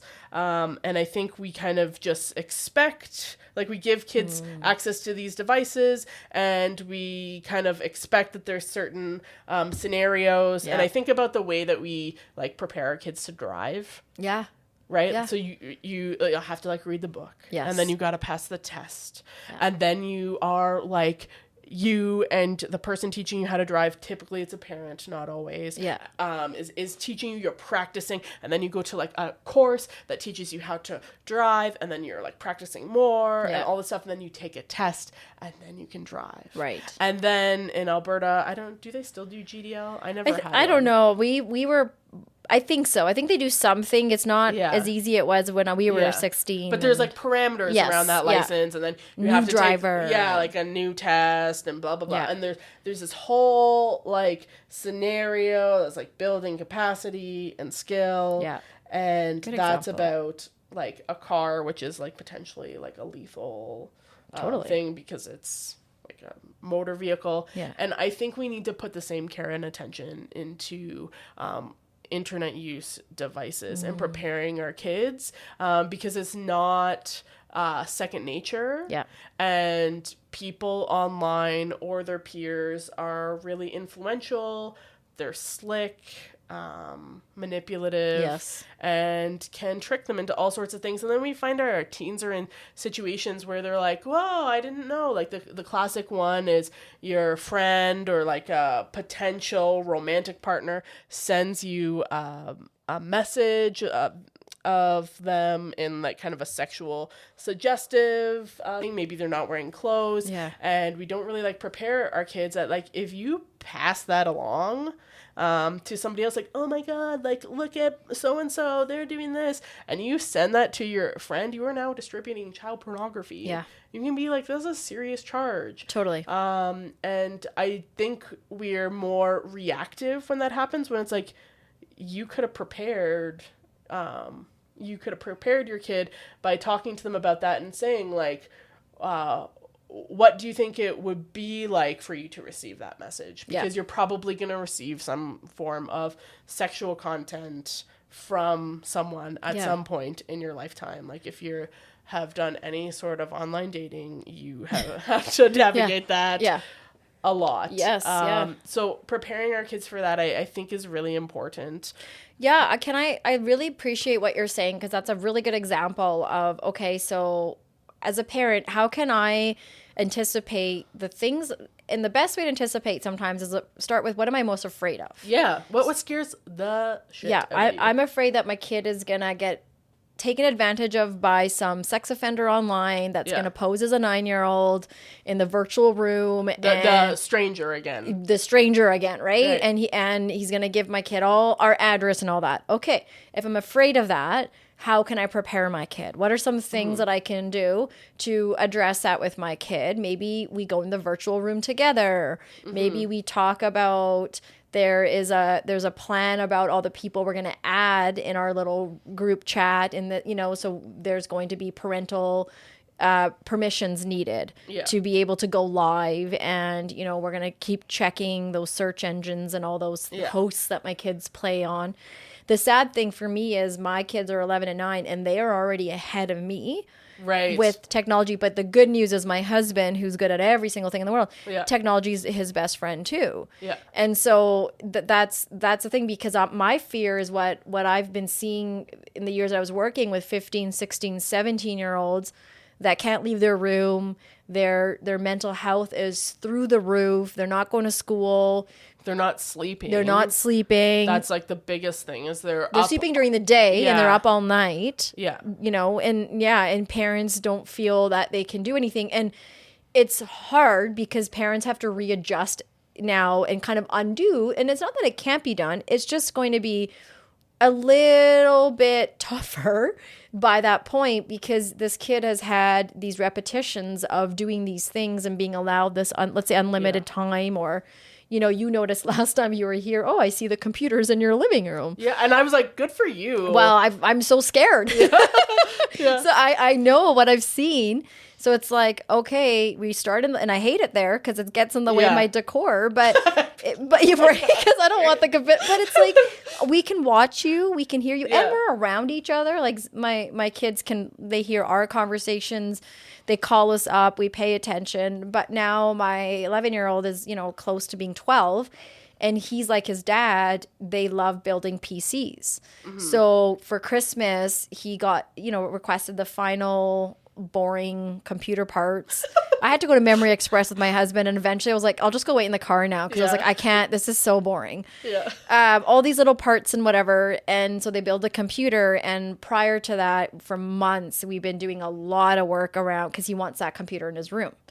So what are the rules? We practice with the laptop in the room, and, you know, and now. And you didn't put it in his room, and hopefully right. You know? Yeah, he knows he'll get it. And also understanding that he is young, and so I have to also do my part now. Like, he's gonna try to take advantage. He's gonna find loopholes. Oh yeah. Right? Yeah, they always do. They pretend they're sleeping, then they get up. We've already had that issue. But we also have a contract that we did up. Yeah. and he was so happy to sign this contract. And it definitely is a contract that will be broken. Yeah. But it was put in place so that he doesn't think that. He thinks he's going to follow it. Oh, he does. But you have the like, knowledge and maturity to be like, well, when that happens, I'll be ready, and that will be, you know, one of those parenting days that you're like, But it'll be a parenting day about accountability, right? Because he's also learning about putting his name to something, right? So now it's his reputation, making a commitment. Totally. You said you were going to do this, so like, okay, what got in the way? And did you see what was happening leading up to that? Or did I see that? Because I play a role too. Now, if we're going to allow that, that means I have to be even more diligent, right a step ahead. And Carrie's already on there yesterday, I see, going through some things to make sure he's doing what he's saying he's doing. And so it's a learning curve, but at any point, it will be taken out of his room if he just doesn't have the ability to manage it. And that just might be that developmentally it might be too soon. Right. So we're going to keep our eye out on that. Right. But I think parents, when they use contracts, sometimes they're putting the onus on the kid. Yeah. And when you sign this. Yeah, you sign this. I can't do that. And usually the parent gets alerted when it's like, and now we have a problem where I think if you're making a contract with your child, it's like a mutual, we both have responsibility here. As your parent, I'm going to be checking to make sure the contracts being followed. And that's what I loved about you and Carrie's approach about that, where some parents leave it to be like kind of, well, it's the kid doing it. And it's like, no, I think you have to be realistic. They're going to push the boundaries as they should. And then you just say, oh, we're at the boundary. Right. Like, oh, we're here. And now we have to readjust. And that's like learning. And I would wonder if those boys on the bus had that. It's a good question. It's a really good question. I wonder too. I would hope that if my boys did, that these life lessons and these, you know, just like the wonderful example of learning how to drive, all the little phases of getting your license, so all the phases of learning how to be on, having access to a computer and the internet, I would hope that these things are going to help down the way of, okay, wait a minute. And, you know, we all do these things too. I'm a grown woman and I've had my license for many years and I will break the law by speeding. Yeah. Right. And then I get a ticket and then I have to go back and then I have to fix that. Right. And sorry, Carrie, because Carrie has to always pay those for me because I won't pay them. Only because, you know, on my bucket list is to be like just a cute little being arrested for like 24 hours. So if I don't pay my tickets, just like 24 hours. Do you know what I could see you being arrested for? Like being a mama bear who like gets a little out of control. Yeah. I think that would be kind of like happen. Badass. Yeah, totally. Like that would come out for sure. But you just don't want to like assault anyone. No, That's not a good look. That doesn't fit with your vibe. No, it doesn't fit with my vibe. I'm not good. My punches, look, I'm not really good at punching. I'm not really strong. But I love that we went off track. But okay, so back to the internet. I think the other thing that we can touch on too is this incident that happened, both my boys at a separate time, where they thought they were funny and texting or MS Messenger or whatever they do, like messaging their friends off their iPad. And now they've said these things. The mom, you know, messages me and sends it to me, and it's like we don't talk enough about that whole digital what's the word I'm like citizenship, digital citizenship, but also like the digital footprint. Oh yeah, footprint. That it whatever you put online is never erased. No, and like ever. No, like I'm back on Facebook recently. Yeah. And man, Facebook likes to throw in my face all the cringe things that I said 15 years ago that I knew was a passive-aggressive comment towards one person. Yeah. But I said it and I was like, oh my God, who am I? Like middle fingers up to that too, right? But it's like, thank you, Facebook. Middle fingers up to my past self. Yeah, 100%. So I'm like mindful about that now because it's like, okay, like you're going to post something. You have to be mindful of like, where's that coming from? But that's the lesson in our house right now too, is you sent this message to your friend and you have no idea down the way when that's going to come back or if it comes back at you, right? And this stuff doesn't go away. And I think we don't think about those things. Like when if I send you a picture of my boobs or whatever I send. Adolescents also are not known, or even pre-adolescents. Yeah. They're not known for their capacity to think ahead, and they need that external brain to be like, hey, this is not going away. And here's kind of like the consequences of that, right? And showing them people who have gotten in big trouble, and there's lots of examples of, you know, politicians, celebrities who have said something, like Chrissy Teigen just got in like a couple of years ago. No, it was uncovered that she was like cyberbullying. Oh right, yes, yeah. Can't remember. One of the teen moms or something, just like saying vile, terrible things. And it's like, that's not who she is today, I don't think. Yeah. But, she had to be accountable for something that she said. Right. Like, that's not 10 years ago or 5 years ago, whatnot. Right. Yeah. Totally. Yeah. So I think you made a good point about external brain. What do you mean when you say that? So it's someone to like slow things down and walk a kid through like a decision.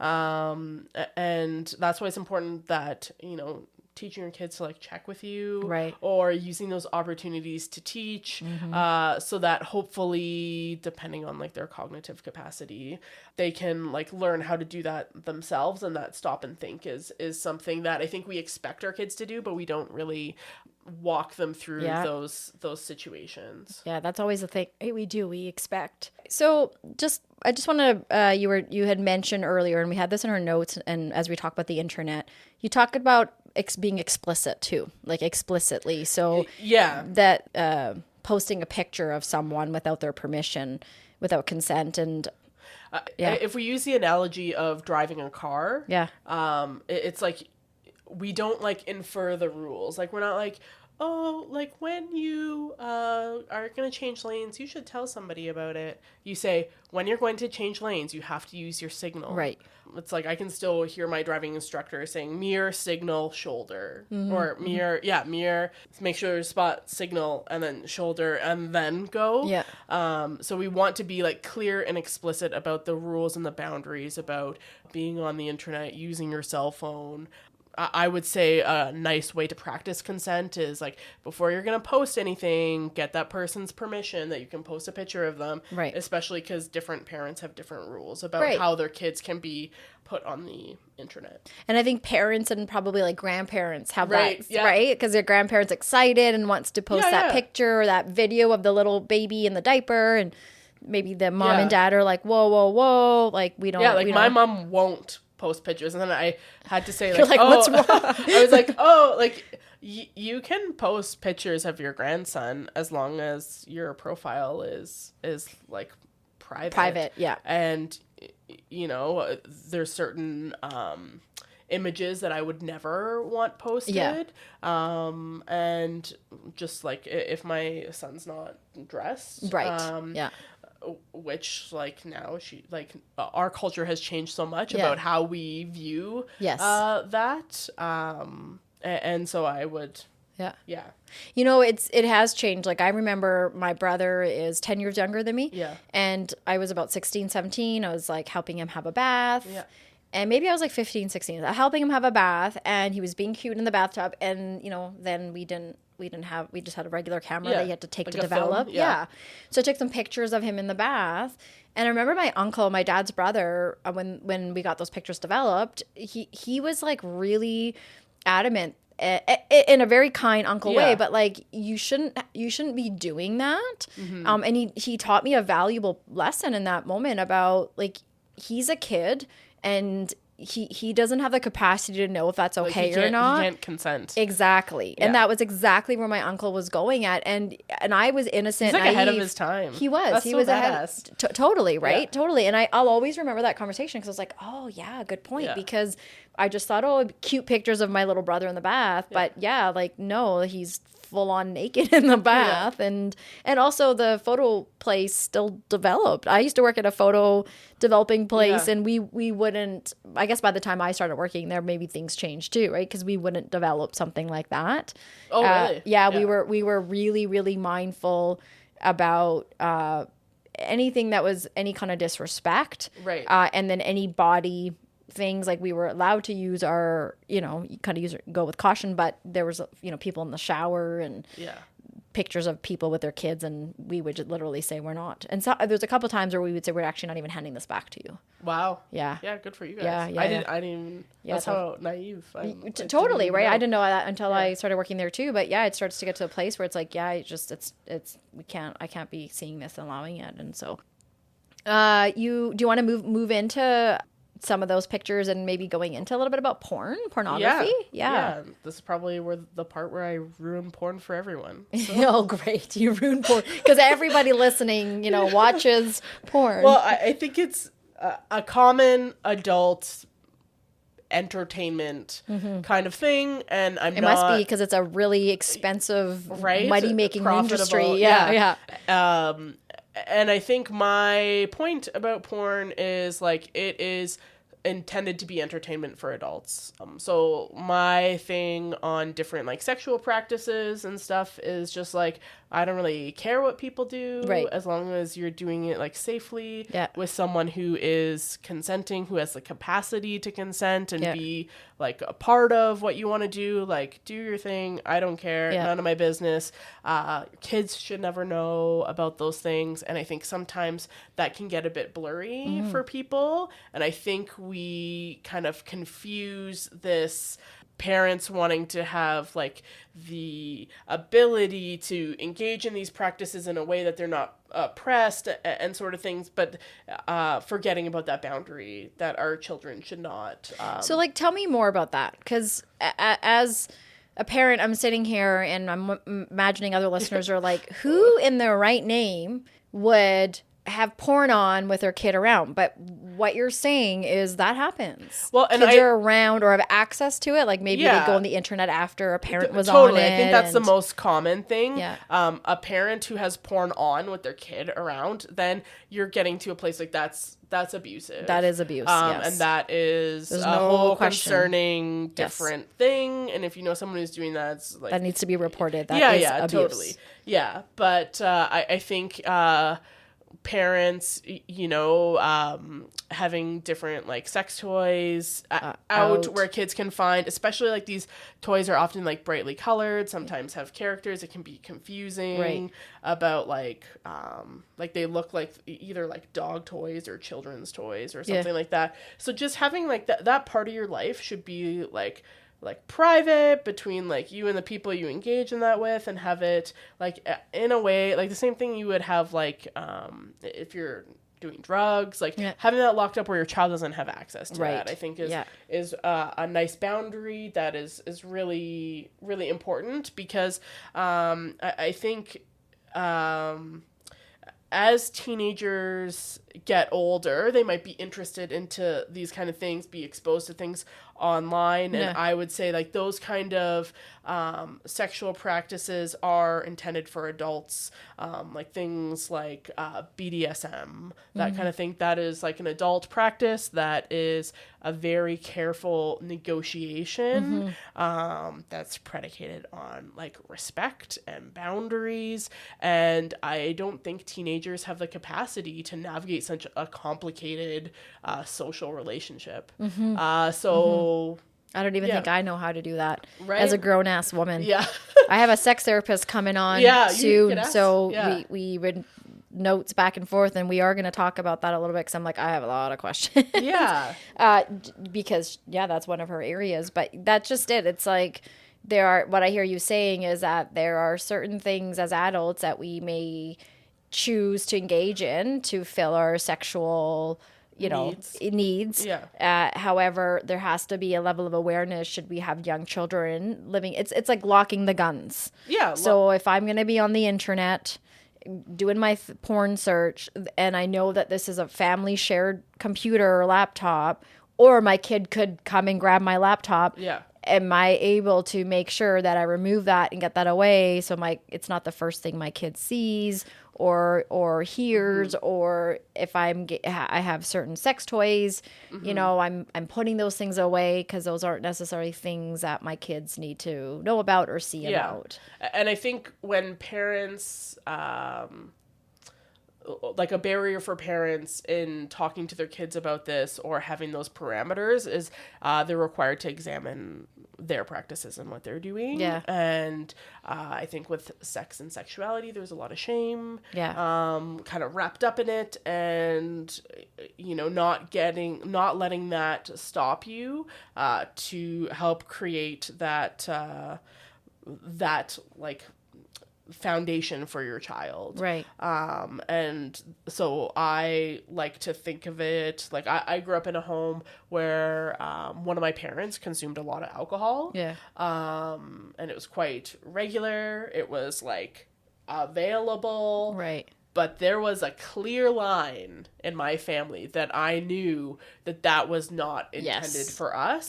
And there would be hell to pay if my parents found out that my brother and I were drinking. Like it was pretty clear that boundary was clear. And I think that distinction was really important, and you can like apply that concept to having parameters around pornography. It's something that I think we say, well, all teenage boys watch porn, and it's like doesn't mean it's good for them. It totally. And how are we helping them make sense of that, because that's a fantasy. It's a fantasy world, and the young people have to naturally develop their sexual drive But when it's being shown to them in the way it is, a very curated, fake. A therapist that I work with, she uses the analogy of, would you learn about justice from the Avengers? And the answer is no. You would not, like, because wait a minute, is that why we're watching the Avengers for justice? Right? And it's about like making things right and like all of these kind of things, but it's not reality. And it's a good point. Porn is not reality. Yeah. And people who say that their sex life is like porn, they're probably lying, or like, I'm really sad for them, because that's not reality. And I think if you look at the themes of pornography, especially in some of the sites that are free, it's like incest is normalized and like eroticized. Interesting. Right? And you have different like boundaries, force, coercion. There's rarely a conversation about consent. There isn't like a dialogue about that person, like the performer's age. There isn't a dialogue about under the, like, what parameters they consented to. Right. It doesn't talk about how that performer was compensated, if at all. You often don't know where like in what country this is being filmed in. So I think it's something that we need to be reflective about our kids, and like, are these messages something we want our children to understand about sex and sexuality? Well, totally. And also what we think the body is supposed to look like. For example, or be able to do. Totally. Exactly. Like, bending that way is one thing, but also, like, for example, for like a woman's vagina, when you watch porn, it's like looks this in a way that I doubt many everyday women's vaginas look like. And I was watching this show recently, and I'm embarrassed to admit what show this is. Somebody is a psychologist that got me onto it. From a psychologist's point of view, it makes sense, but it's like a dumb reality show. But they did this workshop and this exercise with the women to respect their vaginas, and like, they brought the mirror to it and was like, look at it. And one of the women was like, she's like, I never look at myself, and I also never give myself credit, because I always thought a woman's vagina was supposed to look like what the women on porn look like, or in magazines. And, so therefore I'm wrong. Something's wrong with me. And I just think, oh my gosh, like that, totally, like the boobs, everything, the hair, everything. And great if you have that, or great if you're going to go pay for that, whatever. But do you? Totally. But when you're entering the brain of an adolescent, these things are very influential. Right. And they'll stand out in a different way, is really what I hear you saying, compared to an adult that has a developed brain. It's like, okay, I get this is fantasy. I put this away, or maybe I need to do something about the fact that I can't put it away. But for a teenager, it's like, this is what it's supposed to look like. This is the way it's supposed to be like. Yeah. And also, like, we're kind of going back to consent too. Like, is saying nothing giving consent? No. I like consent. You have to verbally agree. Yeah. And I think this is something that's so different than like our generation, that like you have to, like, there has to be a discussion. This is what we're going to do. Yes, I agree. And you have to be sober. Yeah. And that is like a piece that, like, for a lot of my friends, they're like, what are you talking? Yeah. Like, you're going to get consent to have sex. That's going to ruin the mood. And it's like, well, maybe, but it's an important step you don't want to skip for safety. Right. And then also being crystal clear that what I thought we were going to do is what you thought we were going to do. And now nobody's in a place of feeling hurt or sexually abused. And I think we need to teach our kids about consent to sexual activity. And that is like basically like never shown in pornography. No, for sure. Because I'm even imagining the old-fashioned porn from my day, which was the secretary and the boss, and that you hear the click. I mean, I never watched porn, but from what my friend Biren told me, that door clicks. Yeah. And it's like locked, and it's just like it happens. Like there's no, hey, so and so, like, would you like to engage in an afternoon delight? Like, yes, sir, or whatever. Like, and even that scenario, the power. So the supervisor, the boss, the manager, the CEO or whatever it is with the secretary. And so that's the other thing that we're practicing is this position of power. Mm-hmm. And if I'm in the position of power, like those guys on the bus, there's enough of us, they're in a position of power, then we have reserved the right to do what we're about to do, which is videotape you or, have sex with you in the way that I want to. Mm-hmm. And and consent can change. Like it can start with a yes. Yeah, and then you can say no, or this is not what I thought, or I'm not having a good day, or you can have like 500 different reasons about why you changed your mind. And I think we need to teach our kids that once someone revokes their consent, it's done. Yeah. And with consent, you don't ask someone repeatedly and wear them down. So something that's really important to teach like your kids when they ask you the same thing, like mom, that's a place to start to be like, hey, I feel like when you're asking me 100 times to get me to change my answer, that makes me worried. Yes. When adults do that, like they can really hurt people. So what's happening for you right now that you couldn't take no for an answer? Thank you for bringing that up. And then so well said. Yeah. And then validating, like, I know that you didn't get the answer you wanted and you're disappointed. Mm-hmm. How do you sit in that disappointment? Yes. Totally. So that when like one of our boys is in a situation where he's going to have sex with someone and that person. Oh no, my kids are never having sex. After all this talk, this is for other people's kids. Yeah, okay. Kidding. But at some point they're gonna probably have someone who things are happening. They think it's a yes. Yeah. And, yes cannot be implied. It has to be a yes. And then that person changes their mind and then it has to be done. Totally. And, and that could be them too, right? Yeah. Like because I think boys too can be raised in that. And like we said, things are changing, but that whole aggressive masculinity, toxic masculinity, just the gotta watch the porn, gotta, tell everybody I have sex every day. Yeah. And these are the people that I have sex with. And, and now I'm in a situation, but I'm a man. So why would I say no to sex? Right. Yeah. So I think it goes both ways too. And I love that you said it starts at that age, because those of us that have children, like 100% are kids at every phase. Yeah. Do the mom, please can I go on the computer? Please can I have this? Please can I have this? And I tell my kids, I'm like, I feel like you're trying to hold me hostage. Mm-hmm. Like I really feel uncomfortable right now because I'm being harassed by you. Yeah. This feels like I tell them that. And I'm like, I have to walk away out of this room now because I need my space. Mm-hmm. And it's mostly to get my head together because I'm like, oh my God. Yeah. But I never even put that together. That's training them. Absolutely. Yeah, and I think it's you playing the long game of parenting. Yeah. And like there is no rain check on consent. Right. Yeah. Like it's time limited. There's a great video if you're not sure how to talk to your teen about it. It's called, if you just YouTube consent tea. Okay.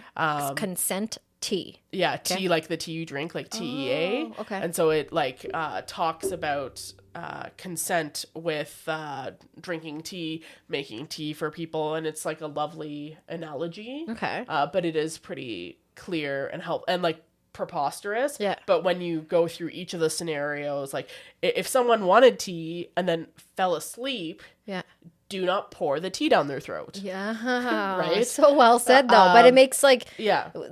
It doesn't matter how old we are. We can all relate to that. Yeah. And it's like a visual. Yeah. It's kind of like a cartoon. So I think that's something I'd really encourage parents, if they're not sure where to start, watching that with their kid. Right. And saying like, what do you think about that?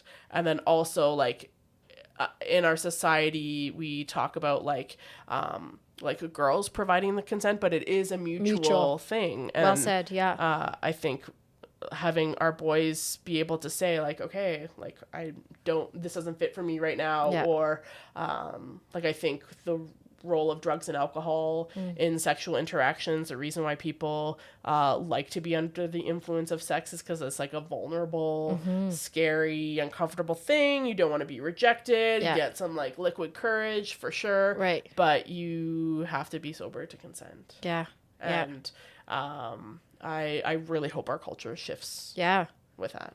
And like also I think in a marriage or even in a relationship, because sometimes people think that, well, now that we're married, or we're in this exclusive relationship now, that means that I don't need to, like, we don't need to worry about consent. Like, basically, I can have sex with you anytime. Yeah. Because you're my partner. Yeah. And if we're in the bedroom and if one of the partners says no, well, you can't say no. Like, we're married, like, or we're in a relationship. And I think that's important. The law would say that's incorrect. Right. I think, I think that doesn't get talked about either, because I worry about that too for people that are mistaken, but by, again, saying nothing is not consenting. Yeah.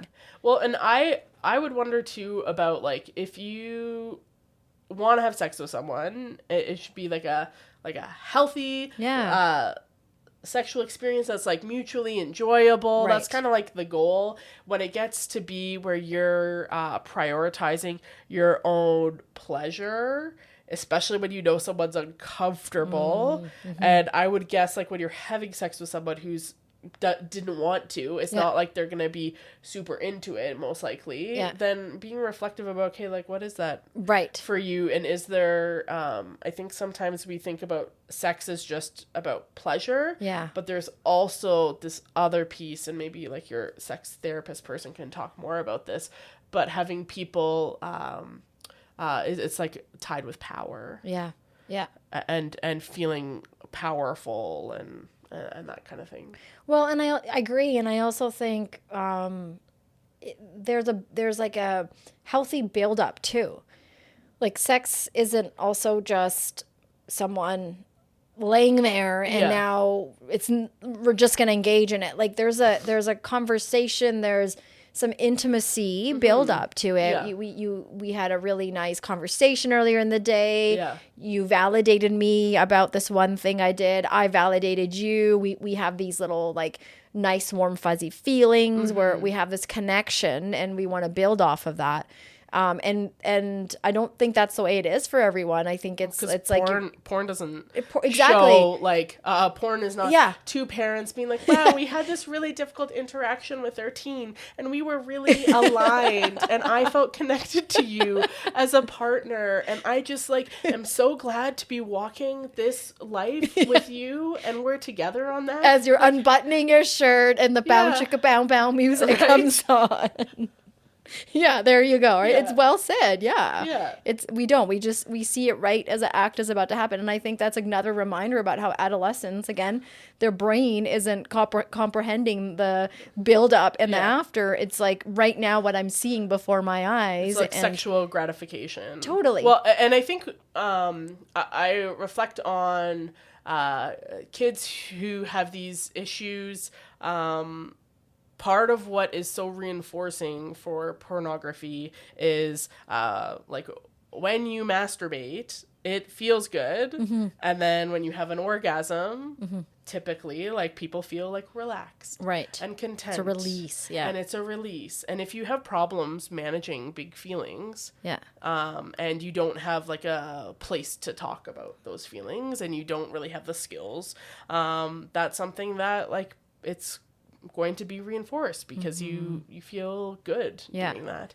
So I would say, like, adding things in to, like, help your child manage difficult feelings is going to be important. And then, like, reflecting on like, when you have the conversation, maybe you've seen your kid look at things that are inappropriate, talking to your kid about that, especially, like, if it's, you know, there's a difference between, like, kind of more sexually suggestive stuff and then there's, like, straight up porn.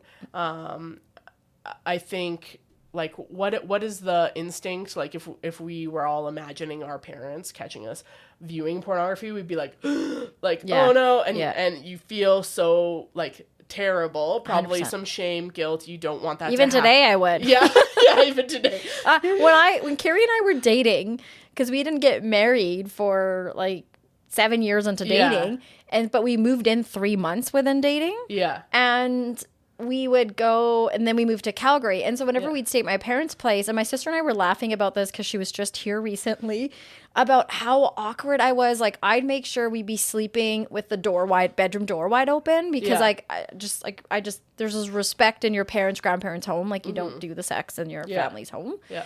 But then definitely like the worry of like, what are people, and not that like, I'm hoping nobody's really thinking, because that's weird that they would think about Carrie and I, like, ooh, what are they doing? But in my own head, because of how it's such a taboo and it's such a thing that you don't talk about. And so like Carrie's like, why is the door wide open? Your mom's up at 7 vacuuming. And I'm like, because like, I just feel really uncomfortable. Yeah.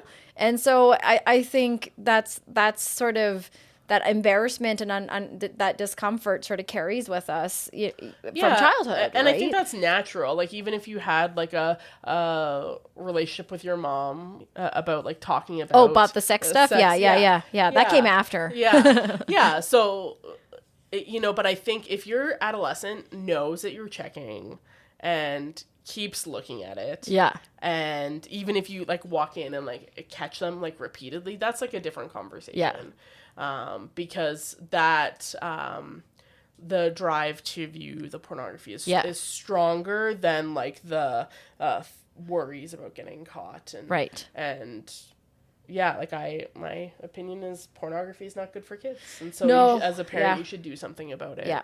And I think parents can be permissive because it's something that's normalized in our culture, but it's not going to help that child build like a healthy sex life. Yeah. I definitely think those fantasies are going to escape the healthy and turn into really like the opposite of what a parent would hope their kid is fantasizing about, because they're also filling in the details themselves. Right. And there's some things that are left for kids to talk to their friends about and figure out, but a lot of it, I tell the kids too, like, if you are going to hear things from your friends, just bring it home and we can like talk about it more, because your friends aren't going to have all the information as well. Right. And if you're going to want to know something, I'd rather you know the right way and the healthy way than you learn it in some weird, gross, whatever way that your friend is, or the internet or whatever is teaching you. Because it's just like, it's inevitable. It's going to happen.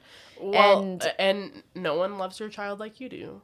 Right. So you're going to approach that conversation with like love and respect and hopefully to help your child like grow into like a good human. Totally. Right. That's the hope of what we're, at least in the end, we can say, okay, like, I may not have known everything when I was raising my child, but I had a level of awareness, and that awareness helped me figure out if what I was teaching or how I was disciplining was in the best interest of my child to help them continue being healthy. I think that if we have that awareness, then okay, like we're doing the best we can, and the parents before us did the best they could too. But that's what I loved about even like with my mom and dad and my dad's email, like I was saying at the beginning, it's like he has grandkids now. Yeah. And you and I had talked about that in episode 5, right? How we see our parents with their grandkids is like, right? It's so lovely to see, because you're like, they've grown, but it's, we talked about, why didn't I get that? But I really felt that when my dad sent me that email, like, he's like, yeah, like we can't not grow. Like we can't not go back and say, okay, I wish I had done this better, or wish I was more aware or attuned or whatnot. But I think that's the thing, like, that's what you said, because I asked you a question last episode too, and I can't remember what it was, but it was like, I was trying to get you to answer and tell me how to do something in a linear way. And you're like, no. Like, you'll go backwards and take responsibility, then you'll move forward, and then you'll go back. And that's that. And I think you posted something like that on your stories too, about, how we grow, how we learn things. It's not so perfect. It's like different than how we thought we would just like, it's like, I don't know, those board games. It's just like you're always moving forward. You never move backwards. Then you arrive at your destination, where it's like that chutes and ladders where you have to like, oh no, I was almost there. And now back to the start, and I think parenting teens is the same thing, and like helping them navigate this like crazy, weird, strange, beautiful world we're in is the same. Yeah. Because like I think like different cultures, and I know for like mine growing up, a lot parents wanted their kids to, like you said, be educated, have a good job, find a good partner, and then they get married and then they move on, and you're saying, yeah, that's great if that's the ultimate goal. However, let's work backwards from there. What are some ways that we can prepare and teach our kids, again, like the drive teaching them how to drive? There's a phase, there's a step, because we miss this at school. We don't teach kids how to be financially responsible. We don't teach kids about how to have healthy sexual relationships or healthy relationships. And then we become adults, and not all of us have the insight to be able to navigate these things. And some of us enter scary situations, and and back to the woman at the beginning that was like, I had no clue what to do in that scenario. And it was scary. And who knows? I'm not saying that I would have known what to do in that situation too. In the moment when fear hits, right? Our brain, fight, flight, or freeze. Our brain decides it's going to do what it's going to do. But if we can start to build this awareness in our kids, then, we're leaving them better than we were. And how can we learn, and how can we teach our children to make healthy decisions that are going to benefit them and also benefit the people that they're meeting along the way? Yeah, and I think like the components to a healthy sexual decision is your head, your heart, and your body have to line up. So like your heart, you should feel like emotional connection to that person. Your body should be like physically aroused. So your body would be giving you signals like, hey, I want to have sex now. And with women especially, like if you're not feeling aroused, like it can be a very painful, uncomfortable situation, because your body needs certain things happening to make sex enjoyable, or like to be lubricated, that kind of thing. Gotta get the juices flowing. And then like your head, like you should be in like a good headspace. You should be feeling safe. All those kind of things are really important. And the Center for Sexuality, it's like a local place here in Calgary. They have like resources online for parents, for teens, for really anybody. So that's something that I encourage parents to just take a look at, and it will help kind of like frame how you want to have the conversation and to teach and prepare your kids. Great. And I can add a link to for people to have access to that too. So thank you for sharing that. So is there anything that you and I were hoping to talk about that maybe we didn't? Well, I think one thing is like signs of like a positive, healthy relationship, because I think we focus so much on like, oh, this is bad, this is hurtful, but like, how would you know if your kid was in a good, like healthy relationship? Yeah. So I would say the kid feels good in the relationship. They're feeling safe.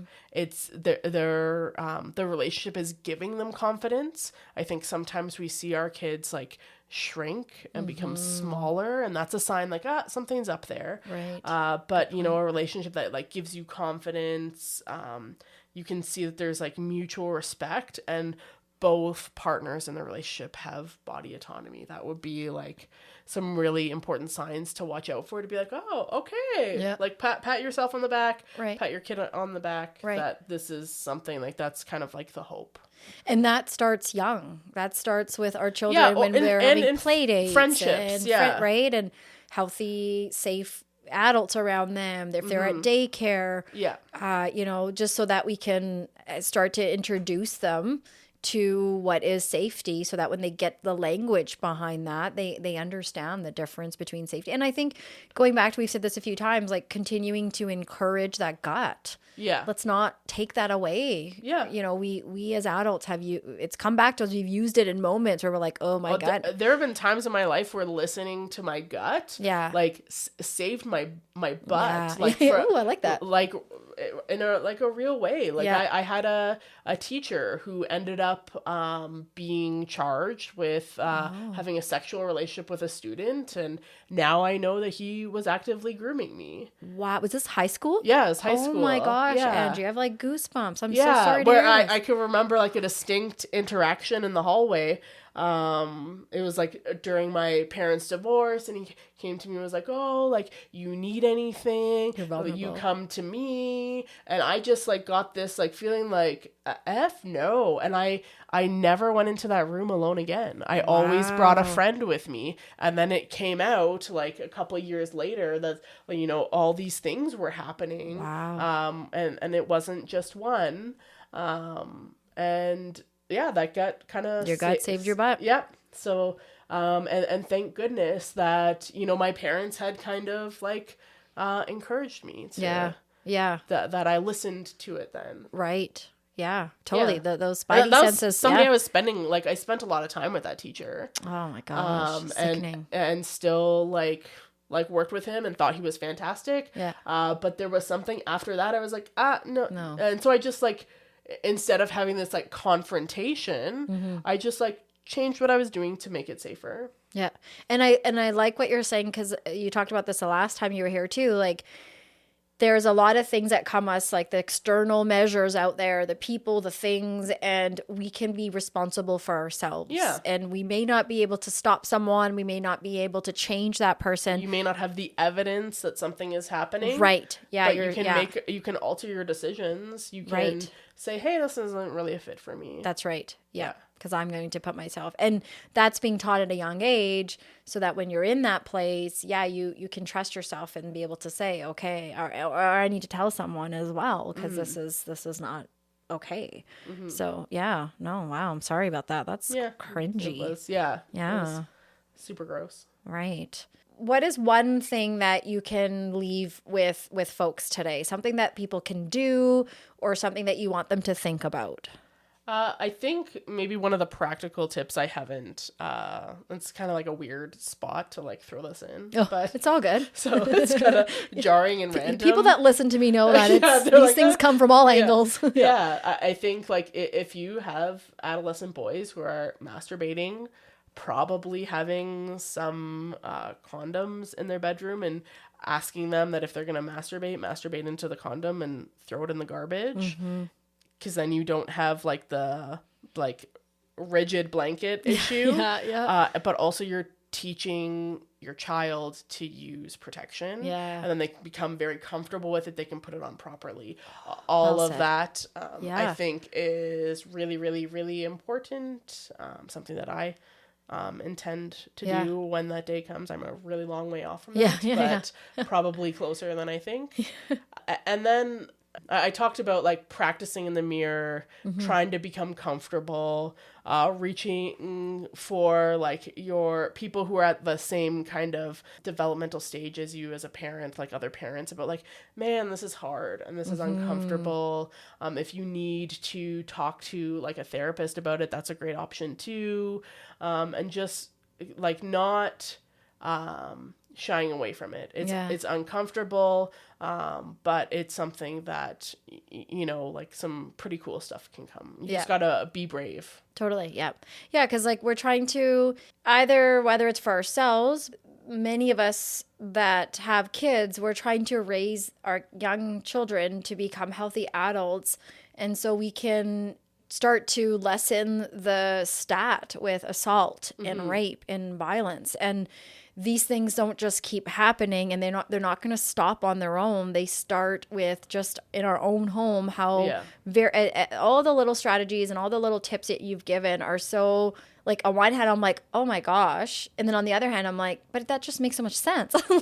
You know, like, you're right. I can totally do that. And yet it's such a simple thing. And your big piece about, okay, like, in order for me to help these young men develop and grow to be these healthy young men in the future, And if I'm uncomfortable getting them there, then what are some things I can do? Like you said, look in the mirror, have a conversation, write it out. If we're co-parenting, maybe one parent feels more comfortable. Yeah. Some of us have a bit of a bigger village. We have kids growing up around aunts and uncles and grandparents and older cousins or siblings. And so if these people are safe and can help, great. However, ultimately as a parent, I think it can be a really good relationship, getting to the next step of relationship with your child to role model how awkward this is for us. Yeah. Yet I'm doing it because the cause, that's how the important part. Your healthy sexual development is. This is like the last thing I want to do. Yeah. Yet here I am, and I'm here for you because this is so important for me, and I'm trying to like change. Like how I would phrase it is, I'm trying to like change the reputation of men, like especially if you're like a parent of boys or children who identify as boys. It is really. Like everybody has a responsibility to like change these messages of masculinity. Your podcast has already started doing some of that. So I think continuing the conversation and right. Yeah. Aw. Well, I hope that you will come back again and continue the conversation with me. If people think it's useful or if there's something like they're wondering about, I don't know. Yeah. Yeah, well, if folks are wondering about anything and everything, I feel like I don't have to say this anymore because people are doing such a good job providing feedback, but I will, as a reminder, reach out to us at MFU Podcast or at info@MFU Podcast. If you have any questions about this episode, Angie, if you could drop where people could get in touch with you again. Yeah, probably on Instagram at Angela Hick. Perfect. So I don't have a website yet, but it's coming. Things are happening faster than I hear you. I'm in that place too, but it'll be there, right? Yeah.